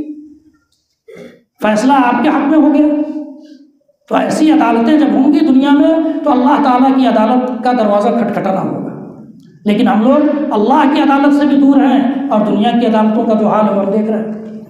30 جنوری کو یہ ہوا، عبادت کرنے کی اجازت دی گئی۔ 11 مئی 1980 1980 مسجد اقصیٰ کو تباہ کرنے کی کوشش کی گئی، جب مسجد کے بالکل قریب 1 ٹن سے زیادہ وسفوٹک مادہ، 1 ٹن سے زیادہ وہاں رکھ دیا گیا تاکہ یہ عبادت گاہ ہی ختم ہو جائے، بھگ سے اڑ جائے۔ پھر 28 اگست 1981 1981 میں حائط البراق، وہ دیوار جہاں اللہ کے نبی صلی اللہ علیہ وسلم کے براق نامی سواری کو باندھا گیا، کہ نیچے مسجد اقصیٰ کے صحن تک ایک سرنگ کی موجودگی کا پتہ چلا کہ ایک سرنگ بنایا جا رہا ہے۔ جب معلوم ہو گیا اور راز فاش ہو گیا تو یہودیوں نے کہا کہ یہ سرنگ دراصل ہیکل کی تلاش میں کھودی گئی تھی۔ وہ اپنا پتہ نہیں کون سا ہیکل تلاش، کوئی ہیکل وہ تلاش رہے ہیں، آج تک ان کو ملا نہیں ہے اور آئندہ بھی نہیں ملے گا۔ کسی چیز کو کہہ دیں گے کہ یہی ہیکل ہے، جیسے اپنے یہاں کچھ چیزوں کو لا کر کے تاریخی بنا کر کے پیش کر دیا جاتا ہے کہ ہمارا مذہبی چیز ہے۔ 31 اگست 1981 کو مسجد اقصیٰ سے ملی ہوئی بعض عمارتوں میں ان کے نیچے پائی جانے والی سرنگوں کی وجہ سے دراریں پڑ گئیں۔ سرنگ کی وجہ سے ظاہر ہے نیچے کھدائی ہوگی تو درار پڑے گی۔ یہ سرنگیں مسجد اقصیٰ کی جانب کھودی جا رہی تھیں۔ 10 مارچ 1982 یہودیوں نے مسجد اقصیٰ کے تقدس کو پامال کرنے کی بار بار کوشش کی۔ اس دوران مسجد کے مسلمان چوکیداروں کے ساتھ ان کی متعدد جھڑپیں بھی ہوئی، جو چوکیدار گارڈ وہاں تھے ان سے جھڑپیں بھی ہوئی۔ 11 اپریل 1982 ہیری گڈمین نامی ایک یہودی فوجی باب الخوانمہ سے، مسجد اقصیٰ کا ایک دروازہ ہے، گیٹ ہے جس کا نام باب الخوانمہ ہے، میں داخل ہوا اور اندھا دھند فائرنگ شروع کر دی، جس کی وجہ سے ایک نمازی بھی مرا اور ایک فوجی، ایک گارڈ بھی وہاں جو وہاں تعینات تھا وہ بھی مر گیا، شہید ہو گیا۔ پھر وہ فائرنگ کرتا ہوا قبۃ الصخرہ کی جانب بڑھا اور متعدد نمازیوں کو زخمی کر ڈالا۔ اس دوران مسجد کی قریبی عمارتوں سے یہودی فوجی بھی مسجد کی جانب فائرنگ کرتے رہے۔ اس واقعے کی عالمی طور پر مذمت بھی کی گئی۔ عجیب معاملہ ہے، عالمی طور پر مذمت، سب مذمت کر رہے ہیں جنگ کی، لیکن جنگ جاری ہے۔ یہ کیسی مذمت ہے؟ اس مذمت کے پیچھے کچھ اور ہے۔ تو مذمت ہمیشہ ہوتی ہے، لیکن مذمت کے پیچھے کوئی اور راز ہوتا ہے جو عوام کے سامنے ظاہر نہیں ہوتا۔ 25 جولائی 1982 کو شدت پسند یہودی تحریک کاخ نام کی ایک تحریک ہے، ان کا ایک جماعت ہے ان کی، کہ لیڈر نے مسجد اقصیٰ کو ایک منصوبے کے تحت تباہ کرنا چاہا لیکن ناکام ہو گیا۔ 10 اگست 1984 مسجد اقصیٰ کے مسلمان چوکیداروں نے بتایا، انکشاف کیا کہ چند دہشت گرد یہودی مسجد اقصیٰ کے ارد گرد جمع ہو گئے ہیں اور ان کے پاس متعدد بم بھی ہیں اور 120 کلو، 1 کنٹل 20 کلو وسفوٹک مادہ بھی ہے۔ تصور کیجئے کہ ان کا کیا منصوبہ کب سے چلا آ رہا ہے۔ ان کا منصوبہ ہی یہی ہے کہ مسلمانوں کی ساری نشانیوں کو یہاں سے مٹا ڈالو تاکہ کل ہو کر کے ہماری نئی نسل جو آ رہی ہے وہ کہہ سکے کہ یہ تو ہماری زمین ہے، ہماری سرزمین ہے، یہاں ہمارے باپ دادا رہتے تھے۔ آپ کو اس سے پہلے میں نے بتایا تھا کہ قبرستان میں بھی جو گنبد یا جو مسلمان کی علامتیں تھیں ان سب کو انہوں نے مٹایا ہے۔ شہروں میں بھی، محلوں میں جو مسلمانوں کی مسجدیں یا اور بھی اس طرح کی دینی چیزیں جس سے پتہ چلے کہ یہ اسلام کی پہچان ہے، ان سب کو مٹایا۔ نام، سڑکوں کے نام بدلے، محلوں کے نام بدلے، صرف اس لیے کہ کل ہو کر کے ہم یہ کہہ سکیں کہ یہ ہماری جگہ ہے، یہ ہمارا ملک ہے۔ تو اسی طرح سے انہوں نے یہ کیا۔ پھر اس کے بعد 9 جنوری 1986 کو اسرائیلی فوج نے مسجد اقصیٰ کے قرب و جوار کے علاقوں میں کرفیو نافذ کر دیا۔ پھر کرفیو کے دوران اسرائیلی پارلیمنٹ کے کئی یہودی ارکان مسجد میں داخل ہوئے، کرفیو لگا دو اور اس کے بعد جب راستہ صاف ہو جائے اس کے بعد جو چاہو کرو، یہی انہوں نے کیا۔ کئی ممبر آف پارلیمنٹ وہاں کے آئے اور انہوں نے پھر وہاں کی بے حرمتی کی اور اس کے تقدس کو پامال کیا۔ اس کے بعد پھر 17 اکتوبر 1989 اسرائیلی لیڈروں نے مسجد اقصیٰ کے قریب 305 ٹن وزنی پتھر رکھ کر تعمیر ہیکل کے منصوبے کا آغاز کیا۔ مندر بن رہا ہے وہاں، بھاؤ عبادت گاہ ہے، یہ کن کا بن رہا ہے؟ یہودیوں کا، بنانے کے لیے، ہیکل بنانے کے لیے۔ وہ ہیکل وہاں زبردستی گزار رہے ہیں، کچھ نہیں ہے، وہ تو ایک عبادت گاہ ہے جو حضرت ایوب علیہ السلام، حضرت یعقوب علیہ السلام کے دور سے چلا ہے۔ تو اس طرح سے پلاننگ ہوتی ہے، ہم پلاننگ نہ کریں۔ اسلام کی روشنی میں، قرآن پاک، نبی پاک صلی اللہ علیہ وسلم کے فرمان کی روشنی میں صحابہ نے جس طرح سے پلاننگ والی زندگی گزاری، تابعین نے، تبع تابعین نے، ائمہ اور محدثین نے، ہماری کوئی پلاننگ نہیں ہے۔ ہم تو دن میں گھومتے ہیں اور رات میں کھا کے سو جاتے ہیں، بس ایک دوسرے کی ٹانگ کھینچتے ہیں، ایک دوسرے کو آگے بڑھنے سے روکتے ہیں، ہمارا یہی کام ہے، یہی پلاننگ ہے۔ 8 اکتوبر 1990 یہودیوں نے مسجد اقصیٰ کے اندر بھی ہیکل کی تعمیر کا آغاز کرنا چاہا، لیکن مسلمانوں کے احتجاج پر وہ نہیں کر سکے۔ اس احتجاج کے دوران یہودی فوجیوں کی گولیوں سے 34 مسلمان شہید بھی ہوئے۔ 24 ستمبر 1996 کو مسجد اقصیٰ کے نیچے کھودی گئی ایک سرنگ کو کھولا گیا، جس کے نتیجے میں مسلمانوں اور یہودیوں کے درمیان شدید جھڑپیں ہوئیں اور 62 مسلمان شہید ہوئے اور متعدد زخمی ہوئے۔ 15 مئی 1998 یعنی 1998 ایک یہودی ناپاک نے پلید نے مسجد اقصیٰ کے اندر خنزیر کا سر پھینک دیا، جو قرآنی آیات کے ساتھ لپٹا ہوا تھا۔ قرآن کی آیتوں اور اوراق کو اس میں لپیٹ کر مسجد میں پھینک دیا۔ اس کے علاوہ مسجد کا مغربی دروازہ، پچھمی دروازہ جلا دیا گیا۔ 26 مئی 1998 اسرائیلی پارلیمنٹ نے ایک قانون پاس کیا جس کی روح سے مسجد اقصیٰ کی دیوار حائط البراق کو یہود کی ملکیت قرار دیا گیا۔ 20 دسمبر 1998 مسجد اقصیٰ کی جانب جانے والے تمام راستوں پر خودکار کیمرے لگا دیے گئے، CCTV کیمرہ لگا دیا گیا تاکہ ہر آنے جانے والے شخص کی نگرانی ہوتی رہے۔ 28 ستمبر 2000 اسرائیل کے موجودہ وزیر اعظم ایریل شیرون، اس وقت وزیر اعظم تھا، نے ہزاروں یہودی فوجیوں کے ہمراہ مسجد اقصیٰ کی بے حرمتی کی، جس پر مسلمانوں نے شدید احتجاج کیا۔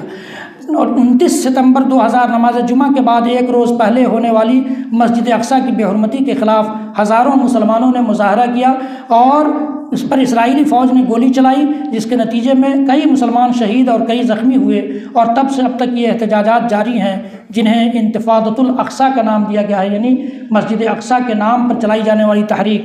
تو یہ 100 سے زائد، ان میں اب تک 700 سے زائد مسلمان، یہ 2000 کی رپورٹ ہے، سن 2000 کی رپورٹ ہے کہ اب تک 700 سے زائد مسلمان صرف انتفاضہ، جو انتفاضۃ الاقصیٰ کے نام پر تحریک چلا رہے ہیں، اس میں شہید ہوئے ہیں۔ تو یہ 2000 تک کی تاریخ تھی۔ انشاءاللہ العزیز میں آپ کو اس کے بعد کی بھی کچھ چیزیں جو یہودیوں نے وہاں شرارتیں کی ہیں، جو خباثتیں پھیلائی ہیں، جو وہاں ناجائز قبضہ کرنے کے لیے، جاری رکھنے کے لیے اپنے لیے جوازات نکالے ہیں، وہ میں آپ کے سامنے رکھوں گا، اور پھر اس کے بعد یہودیوں کی صفتوں کو بھی قرآن پاک اور نبی اکرم صلی اللہ علیہ وسلم کی سنتوں کی روشنی میں بیان کروں گا۔ رب العالمین الحمدللہ والصلاة والسلام علی رسول اللہ ومن تبعہ ووالاہ وبعد۔ اعوذ باللہ السمیع العلیم من الشیطان الرجیم، بسم اللہ الرحمن الرحیم۔ سبحان الذي اسرى بعبده ليلا من المسجد الحرام الى المسجد الاقصى الذي باركنا حوله لنريه من آیاتنا انه هو السمیع البصیر۔ بڑی پاکیزہ ہے وہ ذات جس نے اپنے بندے کو رات کے ایک گھڑی میں مسجد حرام سے مسجد اقصیٰ تک کی سیر کرائی۔ وہ مسجد اقصیٰ جس کی سرزمین میں ہم نے برکت ڈال رکھی ہے تاکہ ہم اس بندے کو اپنی نشانیاں اور آیتیں دکھلا سکیں، وہ بڑا سننے والا اور دیکھنے والا ہے۔ حضرات گرامی، مستقل کئی جمعوں سے جب سے فلسطین کا مسئلہ آیا ہے تب سے لے کر کے اب تک کی تاریخ اور یہودیوں کی ساری مکاریاں اور سازشیں آپ کے سامنے میں نے رکھی ہیں۔ آج شاید یہ آخری قسط ہو اس بات کی یا اس تاریخ کی، پھر اس کے بعد انشاءاللہ العزیز جیسا کہ میں نے آپ سے وعدہ کیا ہے کہ میرے مطالعے میں اس وقت عرب کے ایک عالم کی کتاب صفات الیہودی فی الکتاب والسنہ، اللہ کی کتاب میں اور نبی اکرم صلی اللہ علیہ وسلم کی سنت میں یہودیوں کی کیا خرابیاں اور پہچان بتائی گئی ہیں، وہ میں نے آپ سے وعدہ کیا ہے کہ یہودیوں کے صفات سے متعلق گفتگو آئندہ جمعوں میں ہوگی۔ آج یہ ہم جان لیں کہ فلسطین والوں کو کس طرح سے اس مکار قوم نے اور ایمان والوں کی سب سے بڑی دشمن قوم نے ستایا ہے۔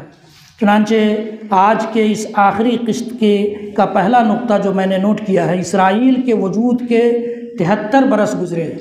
73 برس میں اس نے فلسطین کی سرزمین کو بنانے کی کوشش، 73 برس گزرے ہیں، لیکن اس کی کوشش 200 سال پرانی ہے۔ 200 سال پہلے آپ سوچئے کہ یہ کتنی بڑی سازشی اور مکار قوم ہے کہ 200 سال پہلے منصوبہ بناتی ہے۔ ہم نے کوئی منصوبہ بنایا ہے آئندہ 200 سال کے لیے؟ سوچئے، ہم نے 100 سال کا بھی کوئی منصوبہ بنایا ہے؟ 50 سال کا بھی کوئی پلاننگ ہمارے پاس ہے؟ ہم تو اپنے آپ کو اشرف المخلوقات اور کہتے ہیں کہ ہم اشرف الانبیاء کی امت ہیں، لیکن کیا کوئی پلاننگ ہمارے پاس ہے؟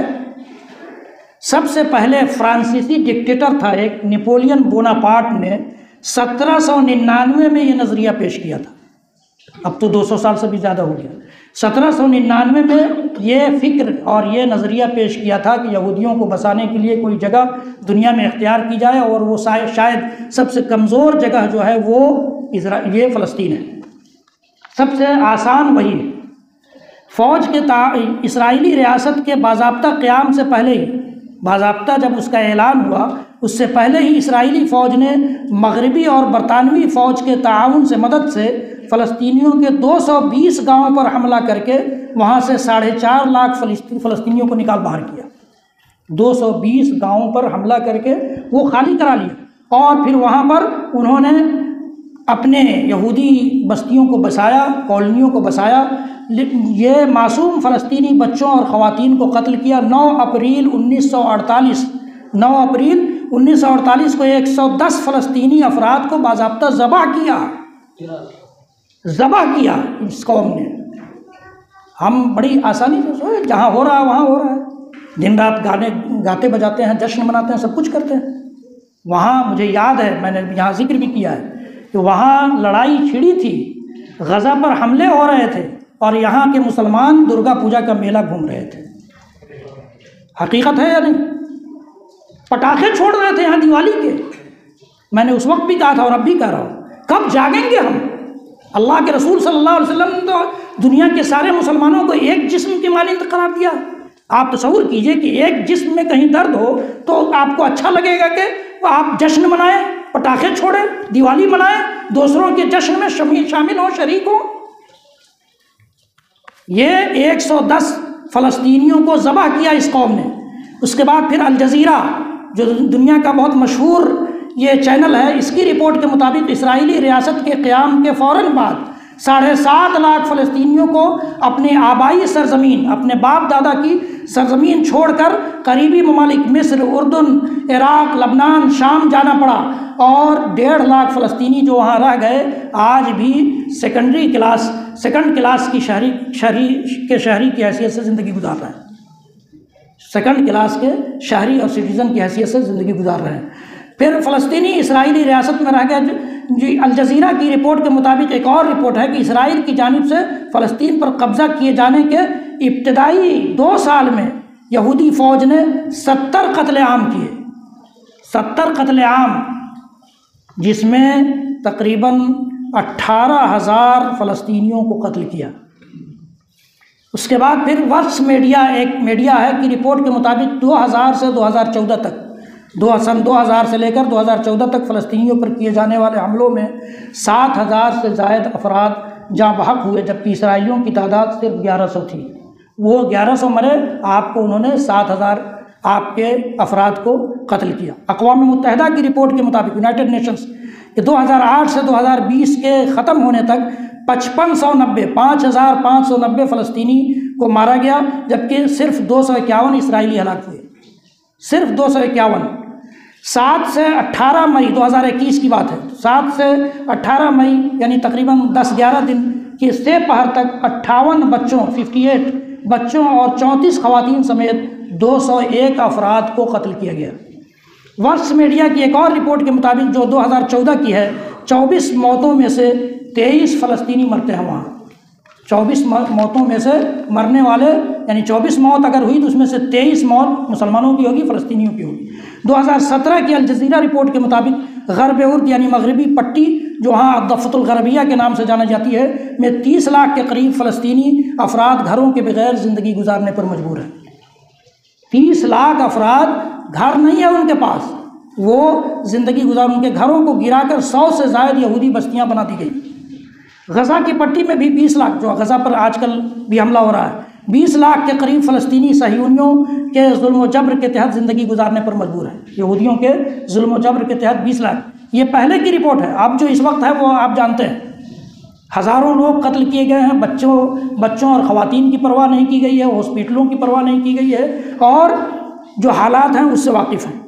جبکہ اس وقت اسرائیلی ریاست میں تقریباً 18 لاکھ فلسطینی اقلیتی برادری مائنورٹی کے طور پر زندگی گزار رہے ہیں۔ 2017 تک 75 لاکھ سے زائد فلسطینی 75 لاکھ سے زیادہ فلسطینی دنیا کے مختلف ممالک میں مہاجر کی مائیگریٹ کرنے والوں کی حیثیت سے زندگی گزار رہے تھے۔ 2017 تک کی یہ رپورٹ ہے، جن میں سے زیادہ تر فلسطینی اقوام متحدہ کی جانب سے مشرق وسطیٰ کے مڈل ایسٹ کے مختلف ممالک میں بنائے گئے 50 ریلیف کیمپ میں رہ رہے ہیں۔ کبھی ہم نے سوچا جب ہم کھانا کھاتے ہیں، گوشت پلاؤ اور بریانی اڑاتے ہیں، کبھی ہمیں یاد آئی ان کی؟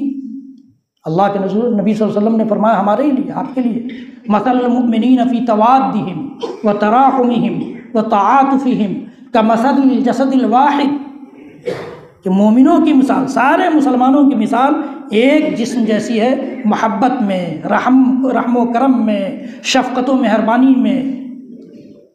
کہاں ہے وہ شفقت و مہربانی؟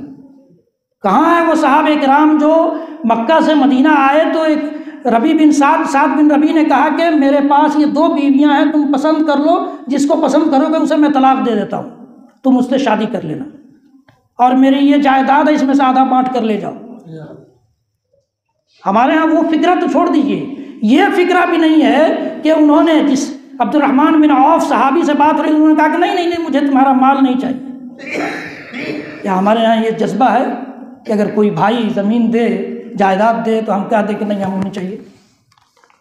سوچئے، وہ بھی ہمارے ہی آباء و اجداد تھے، ہمارے ہی پرکھے ہیں، ہم ان کا نام بھی لیتے ہیں، ان کے نام کا نعرہ بھی لگاتے ہیں، جھنڈا بھی ڈھوتے ہیں، پھر کہاں ہیں؟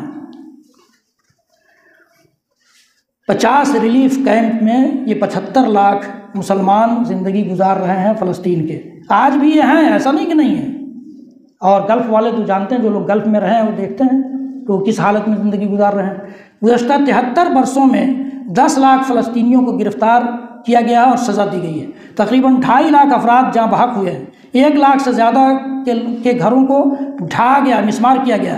7 دہائیوں سے اسرائیل فلسطین سرحد پر کوئی فلسطینی بستی کی تعمیر نہیں ہوئی ہے، کوئی مسلمان بستی قائم نہیں ہوئی اسرائیل اور فلسطین کے سرحد پر، جبکہ یہودی بستیاں درجنوں بنائی گئی ہیں۔ یہودیوں کے اپنے اعداد و شمار کے مطابق، ان کی گنتی کے مطابق 1948 سے 2014 تک 91,000 فلسطینی مارے گئے ہیں، ان کی گنتی ہے، اور خود وہ اپنی گنتی بتاتے ہیں کہ 24,000 مارے گئے ہیں۔ یہ حالات ہیں اسرائیل کے اور فلسطین کے، ناجائز قبضہ اس قوم نے کیا ہے، اور ہمیں اور آپ کو وہاں سے بالکل مٹا دینے کے در پہ ہیں۔ غزہ کی پلاننگ بھی اسی لیے ہوئی ہے، کس نے کب حملہ کیا، کیسے حملہ کیا، یہ پلاننگ وے میں ہے۔ ہمیں اور آپ کو سمجھ میں آئے نہ آئے، دنیا کی سیاست کو جب پڑھیں گے تب معلوم ہوگا کہ کیا ہو رہا ہے۔ میں نے بار بار اس واقعے کا ذکر کیا ہے کہ جب امریکہ نے کہا تھا کہ ایران پر حملہ کریں گے، اس وقت پوری دنیا کے علماء نے، جو بڑے کتاب و سنت کی تعلیمات پر نگاہ رکھنے والے علماء ہیں، انہوں نے کہہ دیا تھا کہ امریکہ کبھی ایران پر حملہ نہیں کرے گا۔ آج تک حملہ ہوا، کتنے سال گزر گئے؟ ان چیزوں پر کون غور کرے گا؟ وہ جو کتاب و سنت کا مطالعہ کرنے والا ہوگا، کتاب و سنت پر جس کی نگاہ ہو، جو بصیرت کی نگاہ سے چلنے والا ہوگا۔ اللہ کے رسول صلی اللہ علیہ وسلم نے یہی کہا ہے، اور اللہ تعالیٰ نے بھی کہا ہے کہ میرا رسول جو دعوت دیتا ہے، اس کے پیروکار بھی بصیرت کی روشنی سے دیکھتے ہیں، کتاب و سنت کی روشنی سے، اور کتاب و سنت کے نظریے سے، کتاب و سنت کی نگاہ سے دیکھیں گے تو یہ باتیں بالکل عیاں ہو جائیں گی، ظاہر ہو جائیں گی۔ اللہ رب العالمین ہم سب کی نگاہوں کو کھول دے، ہم سب کو کتاب و سنت کا پیروکار بنا دے، ہم سب کو کتاب و سنت کی روشنی سے دیکھنے والوں میں شامل کر دے۔